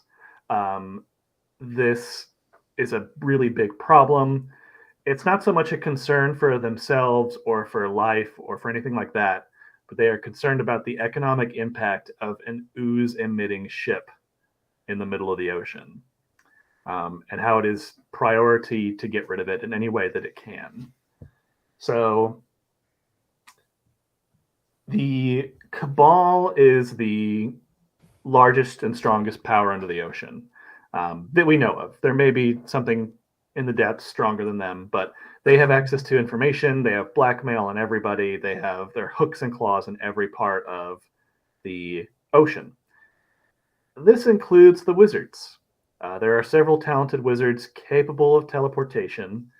And I guess what I'm wondering is, which of them would be able to take this thing to the moon? Let me look up the wizards real quick. There are only 4 wizards that we know of underneath the ocean. There's the green wizard, the blue wizard, the red wizard, and the purple wizard. I was really hoping the 4th one was not going to be a color. and Bartholomew. I'm going to say that the purple wizard is definitely going to be the closest one and the one capable of the strongest teleportation. So here's the trick with the purple wizard. They are currently trapped in the haunted library. The cabal has no influence there because it is managed from within. And you already have a ton of debt with them. They offer to remove one person from this shared debt triage that they have if you can convince the purple wizard to come and help you. Yeah, we can take me off of that. Okay. Rude. Actually, Halo Climb's the one with the connection to the crab, since you're empathizing with them. That's true. Do you I'll want keep the debt. Okay. Do you take PB off the debt? Yep. I'll be very clear. I know what I'm doing is horrible. PB has no idea what they're doing. For sure. I would actually argue that your parasite is pretty into this. Into this decision? Yes. I imagine. Your parasite is keen to leave the earth, especially if it's going to be overcome by toxic goo. Cool. So yeah, I think that's a good branch to pursue next. Let's see if we can get to the haunted library and convince the purple wizard to help us with this, or free them from its clutches. Okay. All right. and then the pistol shrimp agree to stop their demolition, which is a win for y'all because the longer that it emits goo, the more it will lift it up. Even if this wizard thing falls through, you can always ride it your normal method. All right, so let's go visit the haunted library. See what we bump into. I don't think we really need the map right now, so I'm just going to describe. Go down the hill, right? That's right. It's funny because rules for travel in RPGs usually require like we need food, we need water, we need to manage our resources. Yes, and every D&D session that everyone plays nowadays does all of those things with immense detail. Right. No one ever hand waves that. What's neat about skeletons is we have a great excuse to hand wave it because who cares if it takes you 100 years to get there? You don't sleep. You're not hand waving it. It's just a reality. That's right. So it takes you 100 years to get here, and then the entire ocean is consumed by. That's right. And the ship lifts off without you. Game over. Nice job, nerds. Yeah. Made it to the moon. Our knives made it to the moon. All right. Let's get to the haunted library. So the haunted library is a little bit deeper, about 500 feet underneath the surface. Light is faint this far down, and the windows of the library are the strongest light source. They glow with an eerie light, and they can be seen from miles away. As you approach, it looks like an old sort of large Roman era building. There's big columns in the front, a large door, and these steps, marble steps leading up to the door. When you get to the door, there are a bunch of words written on the doors in different languages. And one of the languages, you understand, has the library rules posted. Rule number 1, entry is prohibited unless visitors donate a new book, and there is a large engraved slot in the door for depositing books. Rule number 2, no outside food or drink. Rule number 3, no talking except with a librarian. Rule number 4, donors may peruse the shelves until closing time. This happens whenever the library decides to close. Rule number 5, books are not to be removed from the library. And the last rule, it says, any violation of the above rules is punished by eternal employment. Cool. Does anyone have a book? I mean, I just have this one, and hold on, and I look at it, and I try to commit a few more self-deprecating jokes to my memory. Oh, yeah, you should give that one away for sure. Look, I put the ace in disgrace, if you know what I mean. Wow, it's time to get rid of that book. The only abs I have are abnormalities. My question to you, Bubbles, is how is this book preserved underwater? Is it like have a watertight clasp, or is it just totally waterlogged and unreadable by this point? Yeah, it's unclear if this is even a joke book. Like it is pages of paper. It's not even pages of paper. It's just a bunch of plastic sheets piled together, and you just keep looking at it. It's an old binder full of Pokemon. Yeah, it's a bunch of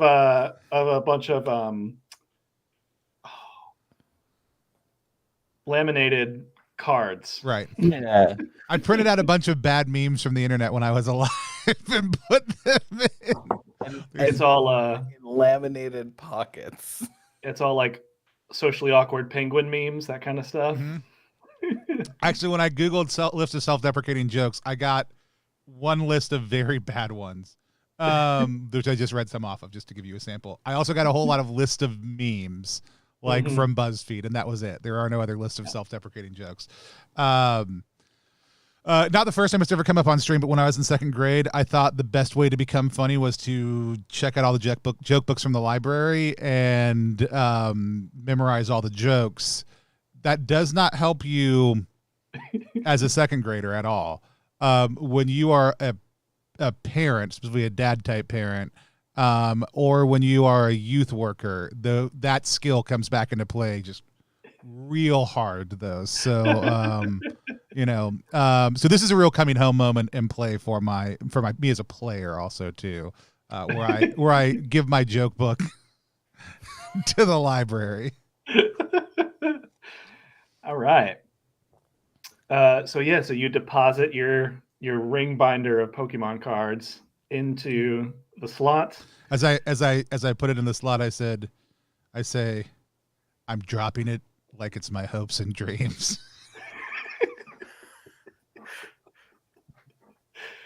Perfect. None of them are funny. They're just sad. They're like, well, They're so bad.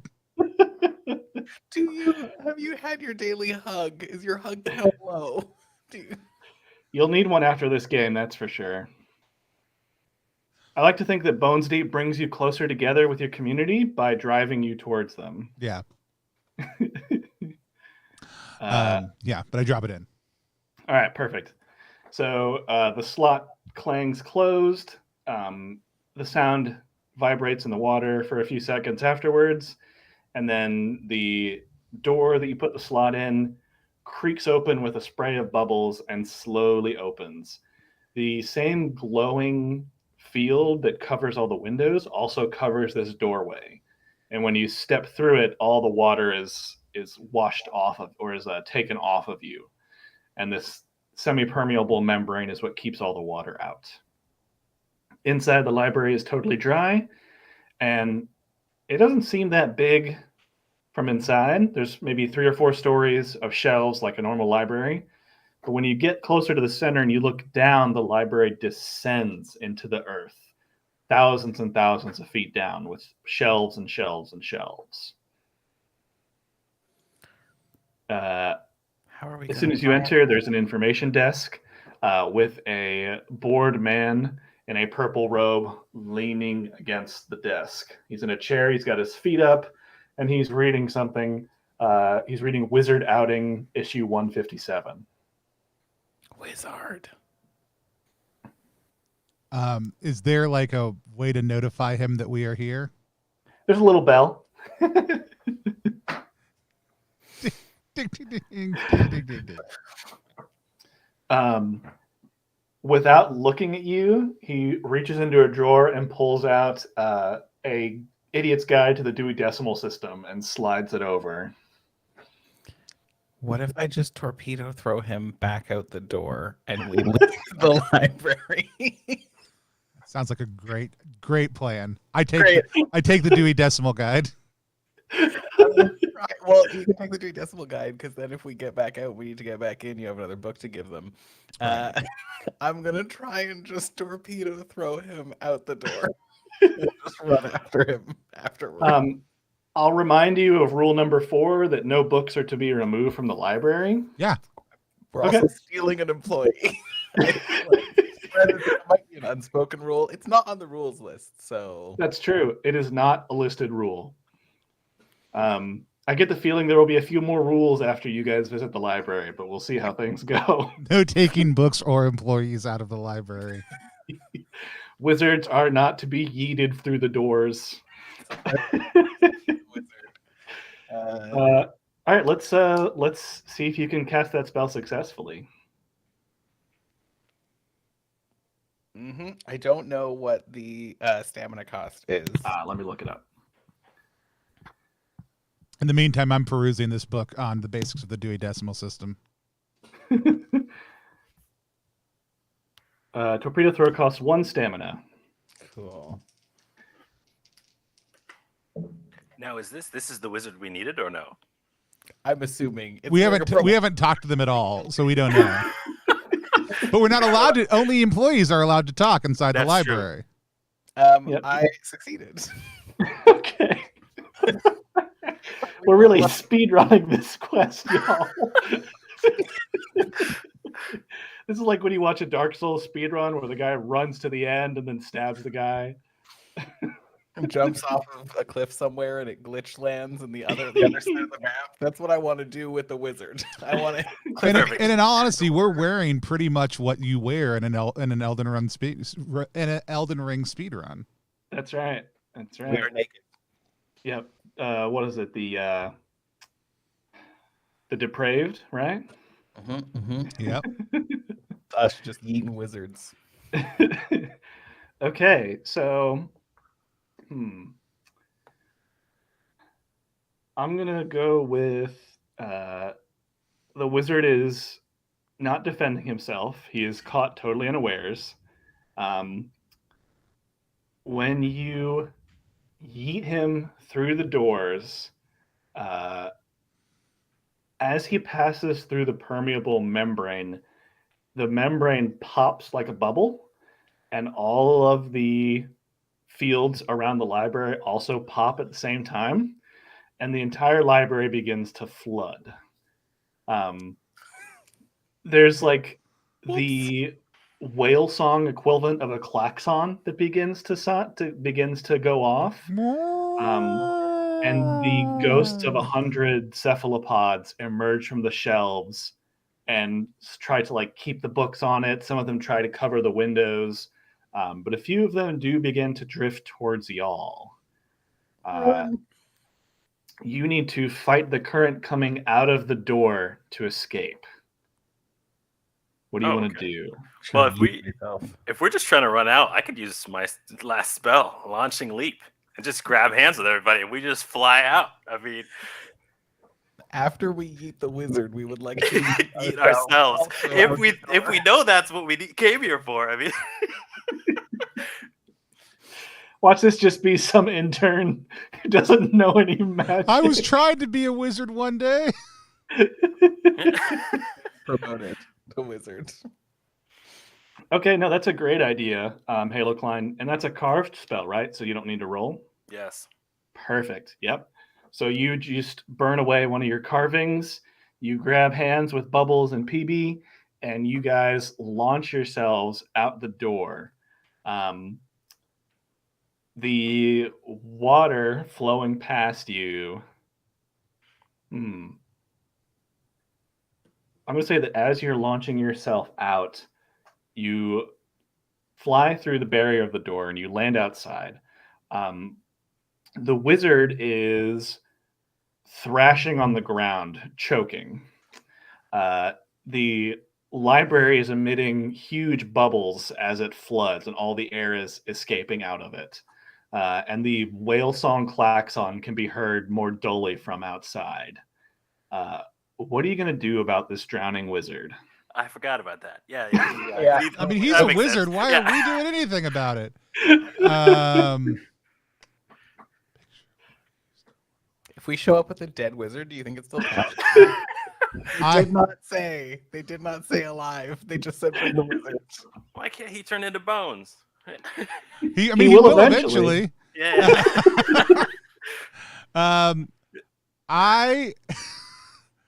So let's see. We just launched ourselves forward. I'm wearing a tarp cloak. This is probably test my luck.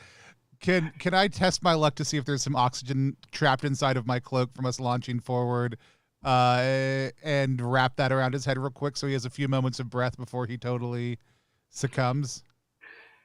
I think that's a great chance to test your luck.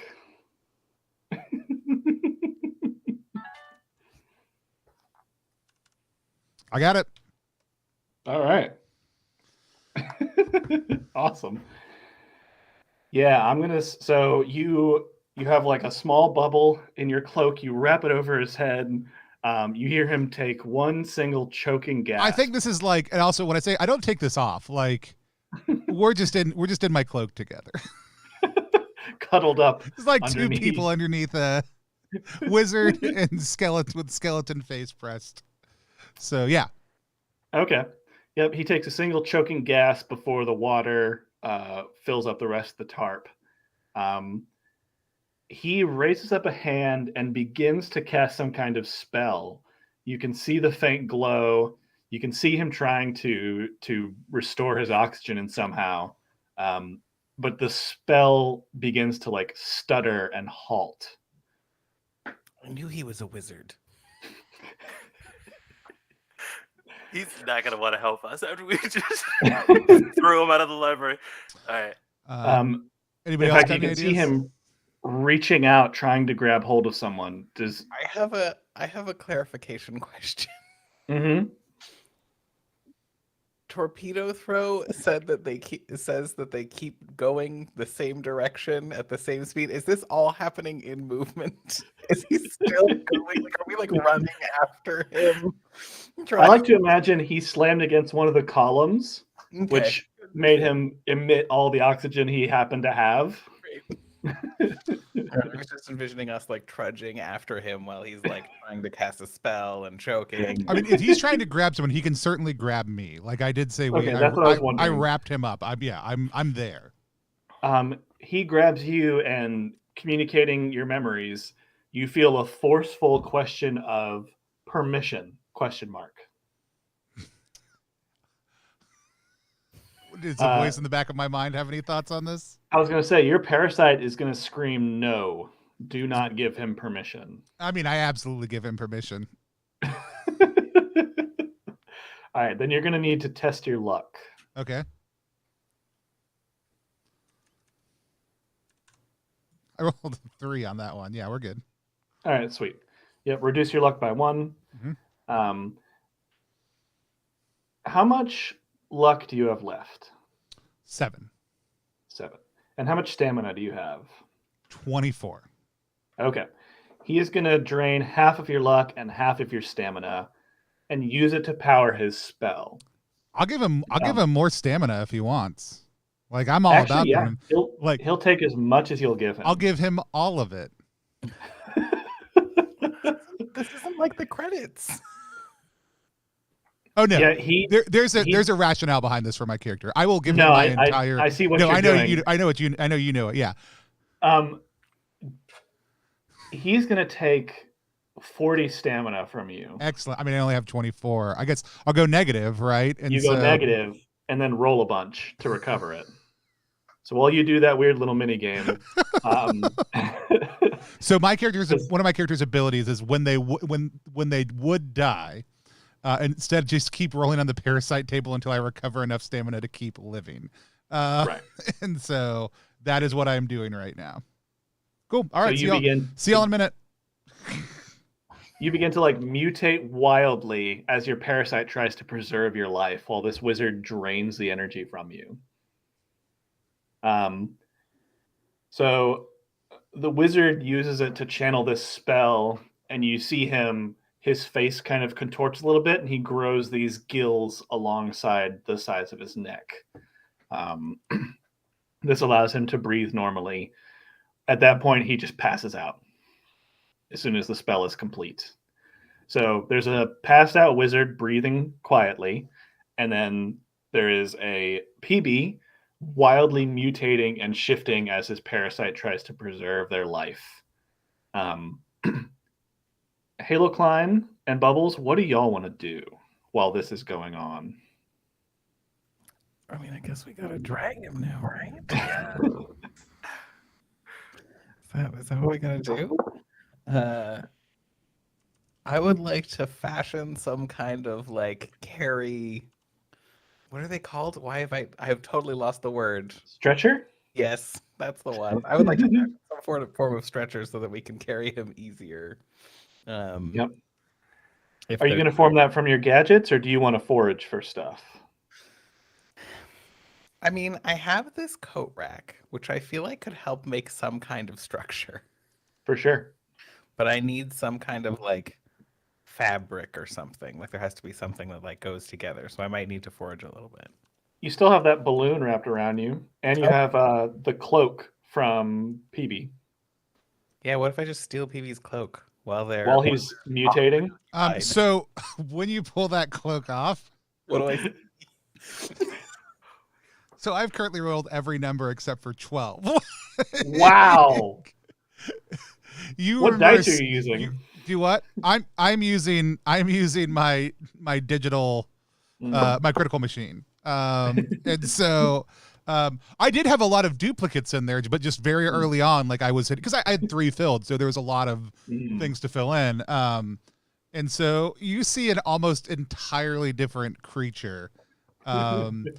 I now have a permanently transformed one of my irons into an awkward bone shield. My useless tail stump has transformed into a launching tail, which does very similar to what the spell we just used does. My malformed wings have now become gliding wings. I've now replaced one of my hands with a 7-inch long finger blades. One of my legs can now detach itself and act on its own. And I have the spell Infested Burst and the spell Infested Spike. Both of those spells, when cast, will cause the target to roll on your table. Excellent. Mm-hmm. Give me a mutation. All right, so are you going to take the tarp bubbles and use it? Yeah, I'm gonna take the cloak, be horrified by what's underneath it, and still... I'm like this gaunt, like scaly skeleton dragon looking creature now, with just my normal head. Like the head's still totally the same, everything else totally transformed. All right. But I also now want everybody to call me BP instead of PB. All right. And you're going to do an inventing roll to craft a stretcher? Yeah. Okay.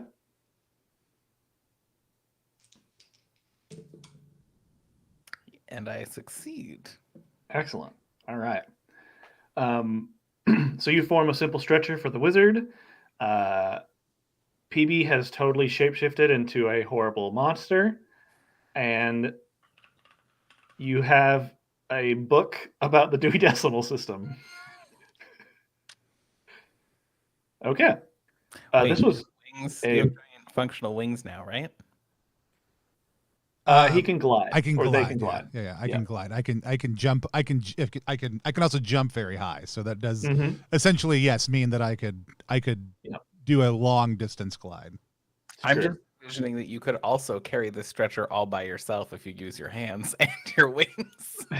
Yeah, absolutely. But their Potentially, hands are yes. blades, right? Oh yeah, your hands are blades. God. Someone else will it'll be have fine. to put the stretcher on top. I could go like this. Like I can, Edward Scissorhands style. Yeah. All right. Excellent. We could work, also just y'all. tie That to went- my butt string. You can just drag it with your butt. Yeah, how many feet of that do you have by now? How many days how many days was travel? 5 or 6. So you probably got have a like 40 solid- feet of this stuff. Yeah. Great. the Wonderful. stretcher is yours, you weird monstrosity. Wow, that went exactly as I imagined it in my head when we went to the library. David's like, here's this cool mystical location filled with magic and wonder. We eat the librarian and And then get we're out like, of we there. eat the librarian, we poison the ocean floor. And we ruin the crab's economy. This is what we call a stress test in the game design world. Yeah. It's time to face the fact that if we get to the moon, we're just going to end up destroying it. I mean, That's right. That was the destroyed plan the everything. whole time. All right, so you have the wizard and a stretcher. You take him back to the final shipyard. Does he wake up on the way? Not until they get there. Okay. The pistol crab explosions are what eventually cause him to stir. They have been, instead of trying to blow up the ship itself, they have been detonating their explosions to try and clean up the liquid that is emerging. And they've made a little bit of progress, basically vaporizing 6-inch spaces of the liquid as quickly as they can. There are now about 20 or 30 pistol shrimp covering this area, trying to clean up the toxic goo as quick as they can. When you arrive with the wizard, there is a bristled old Yeti crab sort of overseeing this cleanup operation, and she approaches you to ask your progress, saying, "Were you able to negotiate with the librarians for the wizard's release?" Yeah. We got the wizard. The wizard is It was easy.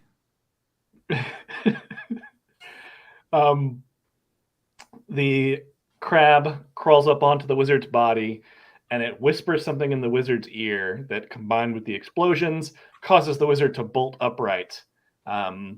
Gills inflamed, and the wizard looks around, sort of in a confused daze. I'm holding him in my giant scaly bony That's arms.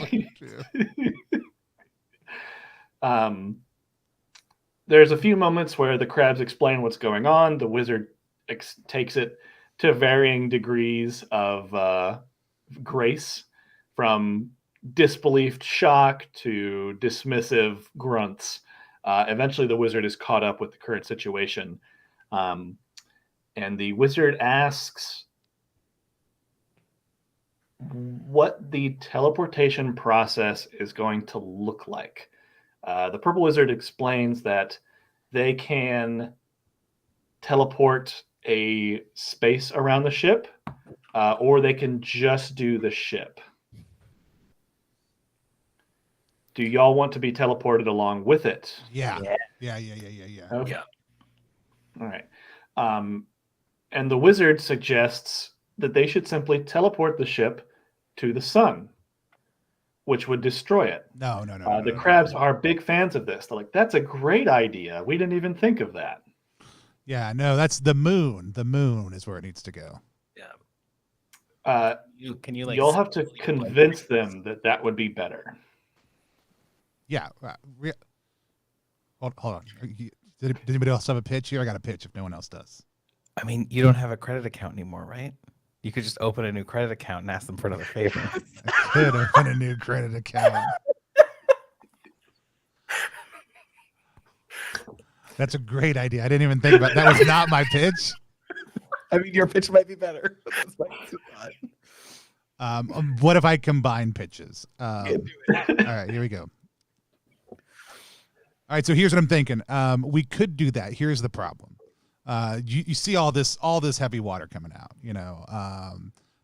and that's oftentimes, I've been told from y'all and from others, the result of like nuclear waste and other things like that. I don't know a lot about the sun, but I do know there's a lot of nuclear stuff happening in it. So my concern is this: you teleport this thing into the sun, it makes more nuclear water in the sun. It goes into overdrive. You make the entire sun get wet. Wet sun, no hot, no light. Entire world in darkness. Fine for me, fine for them. Not a big deal. Probably for most of us here on the ocean floor, but maybe for some people, not a great thing. That's a concern. On the moon, I think goes with tides. Tides are made out of water. This is water. This goes to the moon. It's all fine. And if you just do that, I'll open up a new account if you just do us that favor. Wow, this is an unassailable position. Your logic is undeniable. You can't get the sun wet. That is true. That is Can't get the very sun wet. dangerous. Yep. Whereas the moon, We only have tides, one. We only have you one know? sun. tides. The moon is definitely wet because there's tides, and water is as water does. I want to make a tagline for this session called "I don't know much about the sun, but ... Look, we have a long, proud history of destroying suns on this channel. The fact that I'm going against my instinct to destroy a sun means a lot. Is that a Stargate reference? It's not a Stargate reference. I wish it was. No, we did a stream last month that was called Solar Side. It was about killing suns. Nice. And there's a lot of sun death things that we do on stream sometimes. Perfect. Well, Samantha Carter would be proud. I know. All right. So if you're willing to open up another account and go into eternal debt, Again. they are willing to accept the logic of your position. I mean, I don't have to go into eternal debt. The problem is I can open up another account, but these guys already have all the crab credits. So what are they giving me this time? The nice thing is that crab credits are fungible. And they can simply be printed or subtracted as needed. But they already are owed all of the crab credits. So as they create new crab credits, those credits would be owed to them immediately. Right. But crab credits have no physical form. They're part of a chain of. Boo! Stream over. So they're gonna just create more crab credits. That'll create inflation, right? Correct. So then our debt would go down because of the value of what we owe. Well, I think the problem is the credits would be increasing. Your debt would actually stabilize because you owe all the crab credits. So essentially, you only in this paradigm you own one. You owe one, but one is a fluctuating value. One is equal to X. We don't know what X is. We can't know what X is. X can always change.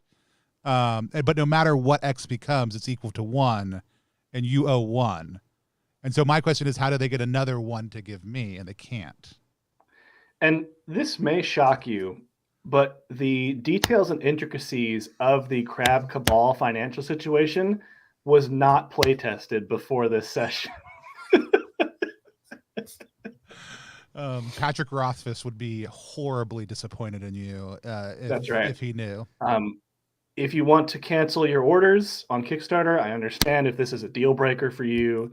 If you require Newtonian economics in your games, I totally understand. I need a clip of that as somebody's watching right now. But no, I think your plan works perfectly.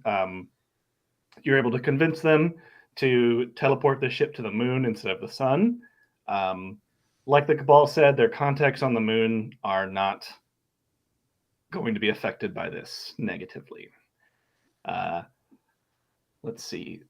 So the wizard begins to prepare a ritual to teleport the ship and anything standing on it to the moon. All of the pistol shrimp scatter and leave. They begin to clean up the sludge, the toxic water that has spread around the area. So amidst the detonation of tiny explosives, you hear the wizard chanting in a strange language, like he's speaking English backwards. And he begins to basically create this magical bubble, kind of similar to the energy field of a library. And it gets bigger and bigger and bigger. And then he places the bubble over the entire ship, and it extends. Is he down coming with the us, or ground. is he staying here? At this point, he says, anything inside the bubble will be teleported. If you choose to join the ship, please enter the bubble. Bubbles in a bubble. Bubble and bubble. Is he in the bubble though? Is he outside He is of the not. Okay. Yeah. I'll miss him. Yeah, he places the bubble down like you're taking a giant bowling ball and settling it on top of something.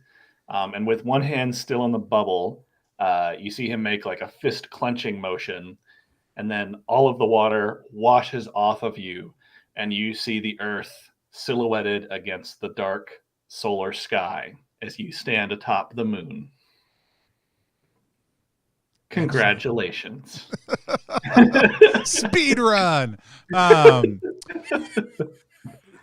We came here to join the skeleton army. Is that what it was?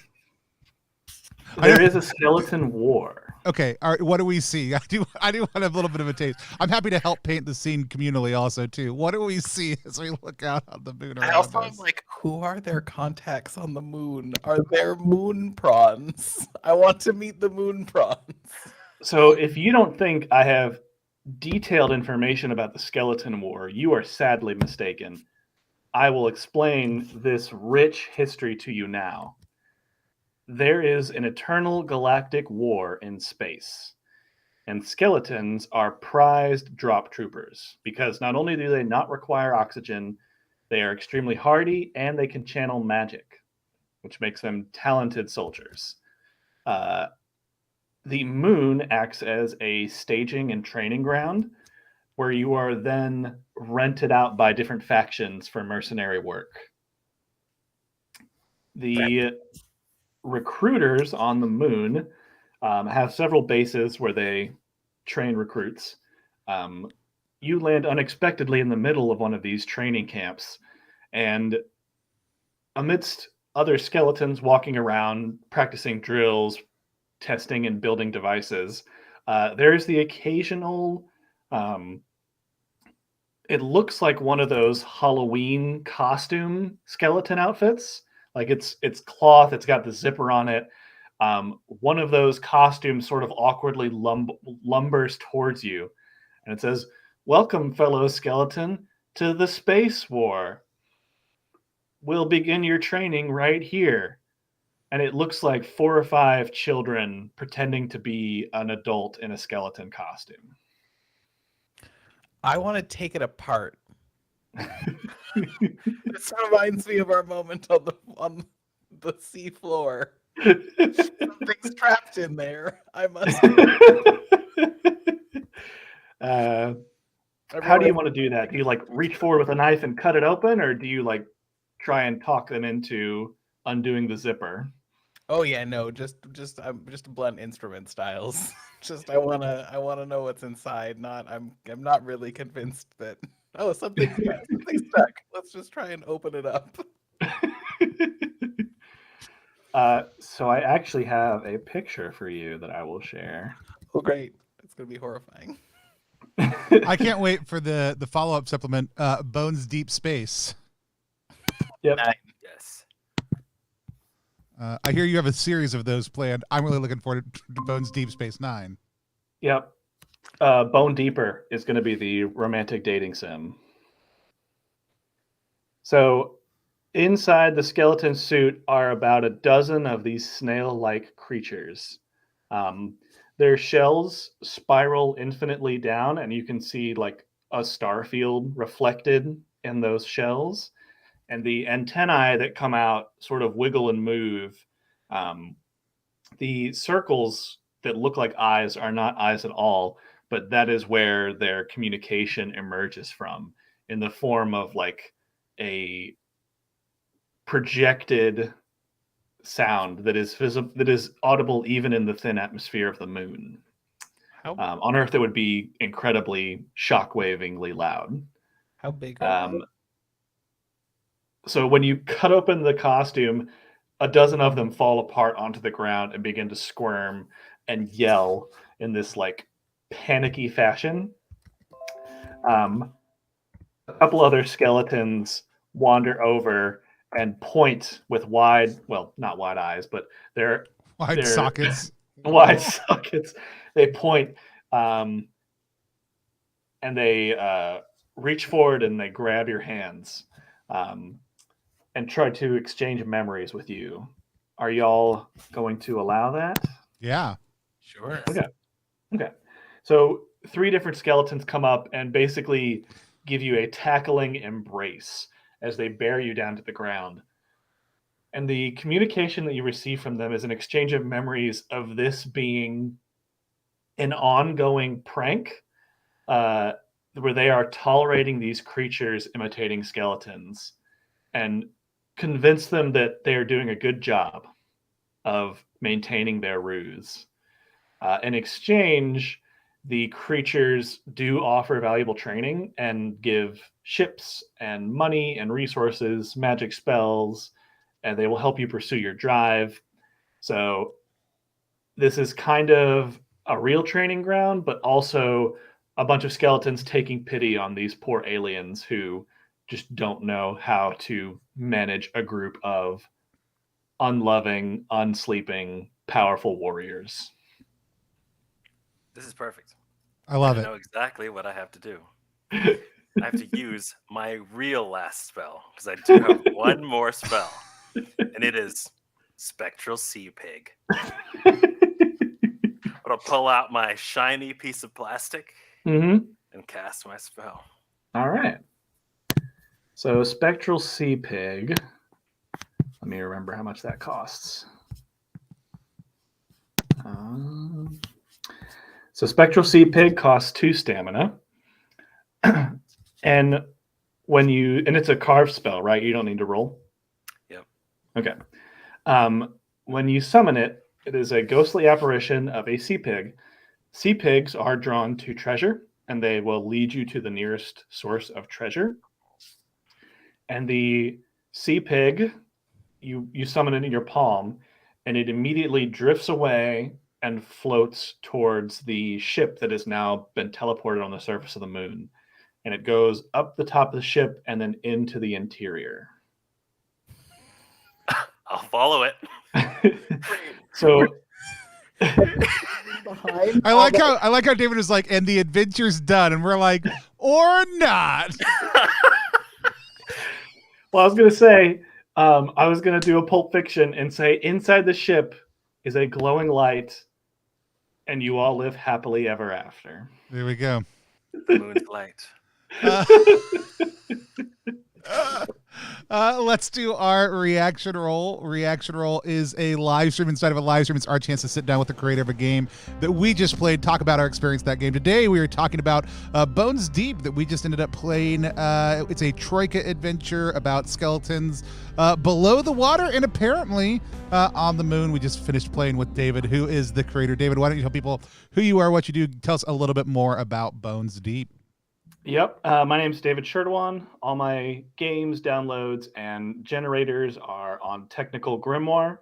I also post updates there. You can join my newsletter. BonesDeep is our latest project. It was grown in the depths of my wife's beautiful brain. It was nurtured by a local boat captain and an underwater educator.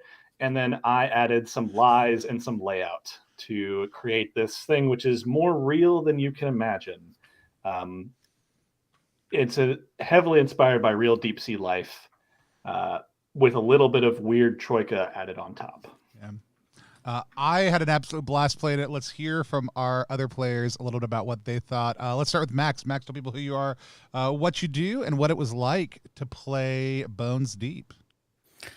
Yeah, I am Max. I make games. You can find them on the internet. I had a blast. I really like. I mean, I guess the Troika is always a little bit like bizarro, but I really enjoyed reading the like special backgrounds, the skeleton jobs, because I feel like they're quite evocative. Like they give a lot of like, oh, here's a bunch of gameable stuff. Like here you have a motivation and you have like what you want to do, and then the way that they're all kind of compiled is very fun to actually look at how to play with. So like I was playing the Junker, and the Junker just has all this stuff about putting stuff together or tearing it apart, and yeah, and it made me think like, oh, this is a whole, you kind of done this thing where like it feels like each of them, and I don't know if the other two who were playing different ones felt this way, but I feel like it is kind of, here is your little mini game, like here is how you solve every problem, here is your little self-contained, like these are the ways in which you should confront issues, right? And so even if it was like, well, yeah, there's combat in there somehow, this is like, but why would you do a combat if your whole motivation is to take things apart and put them back together, right? Like that's not, you can do a lot of harm doing that way, and so that would be like my way that I was going to approach kind of harm. And so I really like, those were kind of the part that really stuck out for me is really really interesting. Yeah. Any questions you have for David? Okay, what's the weirdest? I'm gonna ask you a question. You're gonna be like, don't ask me this question.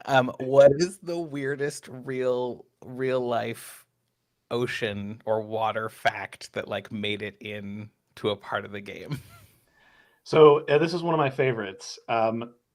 In 2007, there was an underwater sound that was recorded that we could not identify. It was nicknamed Julia.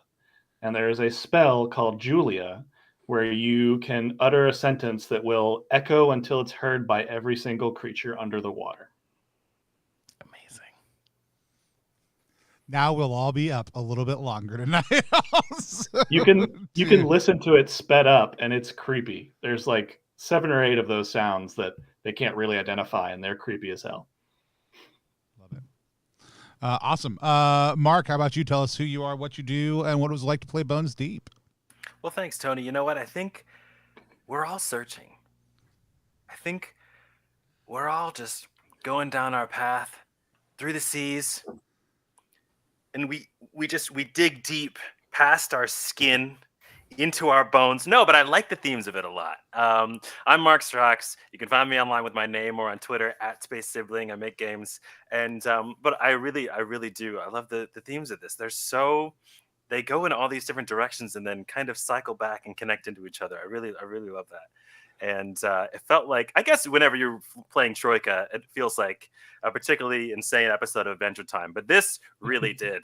And it felt like I was in such a distinct world with very full lore that I could interact with, and I sort of felt like meaning coming out of it. It was great. I really loved it.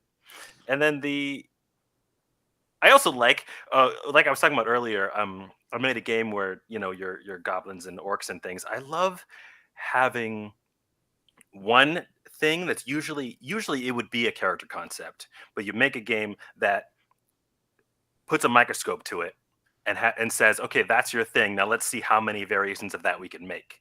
So I like having, okay, we're all skeletons that can touch things and take their memories. That's already a given. Now let's see where we can pull from that as well. So I love that. Any questions you want to ask, David? Well, I think... So the weirdest thing included in the book is a spell called Julia. I think that... Do people usually know the spells when they play? I guess I should ask. I think for the Carver, it makes a lot more sense that they're not known because you don't have to roll to cast them. For other players, I would probably tell them just so they can decide if they want to risk the roll. I'll also say this. As someone who plays on stream a whole lot, not in my games. A lot of times in my games, it is people who are playing for the first time who may or may not have access to the core book or the book that they're playing. Team will ask or tell a lot of the time, and I know I egged you into casting one without knowing what it was. I will say, like, I've seen a lot of people play a lot of characters with spells and not actually know what those spells do until they cast them. Because it's also, the spell descriptions are not like fireball, right? Like where you're like, oh, I'm going to cast a fireball. Though some are things that like launching leap or whatever it is, like that tells you a lot about what it's going to do.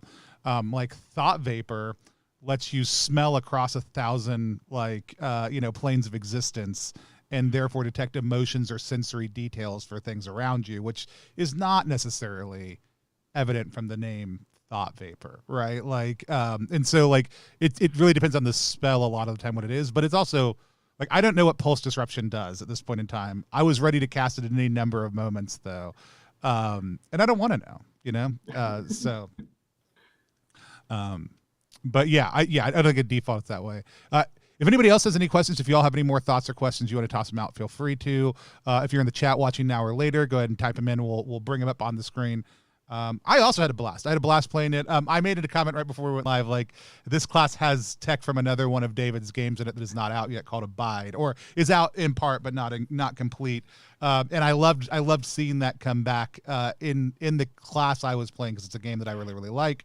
But I will say this, like, given, like, I agree with Max's statement about the mini games, and as gonzo as things get, the fact that it's zoomed in on that microscope piece, like Mark was talking about, actually grounds BonesDeep in a way that a lot of Troika adventures don't, because you are all skeletons at the end of the day. You all do the skeleton things.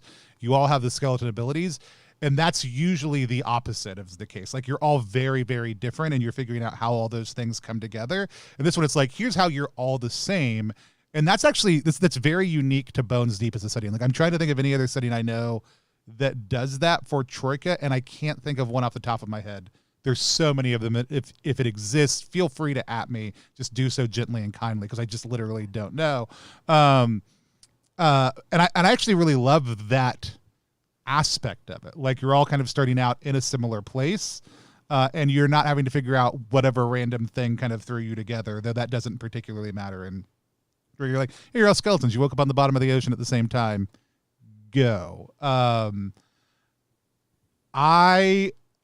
I loved also the fact that even in a one shot, granted we were playing around with time a whole lot, that I was able to damage myself enough, which was my intent. And I feel like on the ocean floor, there are a lot of ways to trigger my parasite thing where I was going to roll up a whole lot. And it's a 2d6 table. So theoretically, I should have come to the middle of that and got it way quicker. The fact that I was a roll away from becoming fully parasite. I mean, obviously, probably numerous since I had to roll a 12, which is less likely, but was really interesting to see all of those things come out. I think my question is this: if you are utterly consumed, is your character then dead, or are you now a different type of creature? I would definitely leave that up to the player. I know I had a player who took a similar strategy where he would throw himself into every problem because he wanted to roll more of those results. And I think if he had filled in all the boxes and been consumed, he probably would have been done with the game. Just be like, I'm good. I did what I wanted. I did the thing. Because I don't know how much damage a modest beast does, but I know it's also not a small amount of damage. Troika damage is pretty swingy, but like when you get some of these, like you're a horrible killing machine by the end of your manifestation. Which for a non-combat oriented player like me is also just super fun to be like, yeah, I could wreck you. That's not what I want to do. But no, I had a blast. Anybody else have any more thoughts or questions they want to toss out? Well, that's another aspect of the setting that I love as well. I think there's no like obvious opposition. I think there's usually when you're put into a setting, there's something that you have as an assumption in the back of your mind of like, okay, I'm a knight, so I'm going to be finding other knights and fighting with them, or finding a basilisk and fighting with it. Here, I don't know what skeletons fight against, and if we find wizards or if we find fish or whatever it is, I don't know if they're going to be an adversary or not. And I like that because it's much more freeform and it's much more situational, like life would be. So. I was going to say my favorite moment from this game, just as a designer, is when you forgot that the wizard had to breathe because you were so used to being skeletons. And even though I described like water rushing into the library and it flooding, you never once thought like, oh yeah, people breathe. I was really proud of that. I'm glad that was He's part a wizard. of the world that you were inhabiting. Didn't even cross my mind. Just eat the wizard into the ocean. What could possibly go wrong? And we were like, hey, come on with us to the moon, wizard. You'll be fine. You'll be great.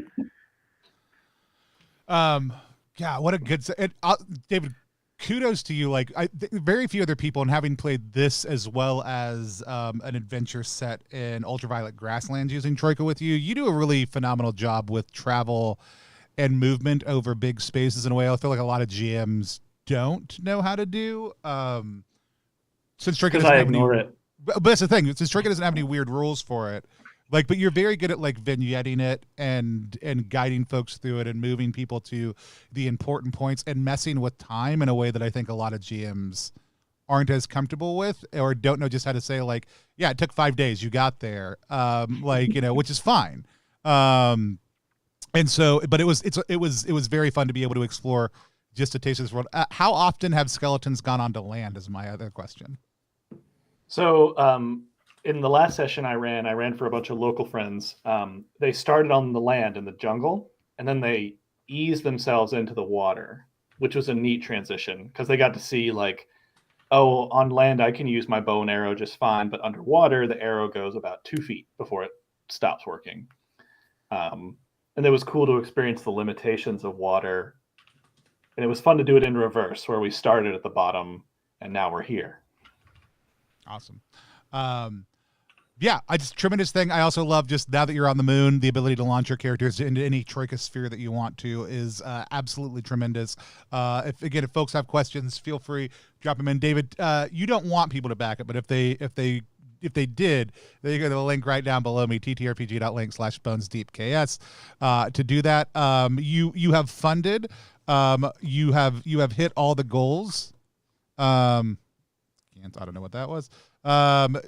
Anything you're looking forward to out of the funding campaign from this point forward? So I talked a little bit about this in my Kickstarter updates, but the only add-ons we have for the campaign, the book was actually funded via itch funding previously, which was a huge success, and I was really grateful for everybody's support. We needed a little bit more money to print the dang thing, and that's what the Kickstarter's for. We have some wonderful dice and bags from Griffin and Ghoul and Mythscapades. Those are limited, and I think all of those are claimed by now. They are. So while I'm sad about that, it's also kind of nice to focus on the book. And we're not doing any crazy stretch goals. We'll do some add-ons if we can, but extra money we raise is going to go towards all our creators, give everybody a raise. It will go towards helping shipping costs, and it will go towards my next game, which is probably going to be Abide. Awesome. Oh, you're very good. The dice are absolutely gorgeous. I would always tell people, keep an eye out when things are limited like that, especially in the last 48 hours, because people will drop pledges down, have to cancel out. Mm-hmm. Not that anybody necessarily wants that for the creator, but it happens sometimes. So if you're like, I really want those gorgeous, gorgeous dice because they are phenomenal and amazing, go hit follow, pledge it whatever you want to, and just keep an eye on the last 48 hours for that. With that said, we've got a couple of, like I said, amazing streams coming up to keep an eye out for. We're going to be playing tomorrow and the next day Brindlewood Bay over the course of a 2-part episode with Jason Cordova and the team from Gauntlet Publishing, along with Chase Carter from Dicebreaker. We're all going to be sitting down and playing that for the next 2 days. If you like Murder, She Wrote meet H.P. Lovecraft, please tune back in as we become murder mavens dealing with the occult realities in our cozy seaside town while reading our favorite books from our favorite mystery writer. And so we'll be doing all that over the course of the next couple of days. We've got an interview with Adam Voss later on this week about his work, as well as Soulburner, which is live right now on Kickstarter also. So if you're going to head over there, hit follow on both campaigns or hit back on both campaigns, that'd be great. And we will be back next weekend with some other stuff, and then we're going to take Easter week off as we have family in town, and we'll be enjoying time with them and our community. So with that said, we don't have a getaway that we end stream, so we're just going to wave at the stream until I take us offline. Thanks everybody for coming. Thanks Max. Thanks Mark. And we'll see everybody soon.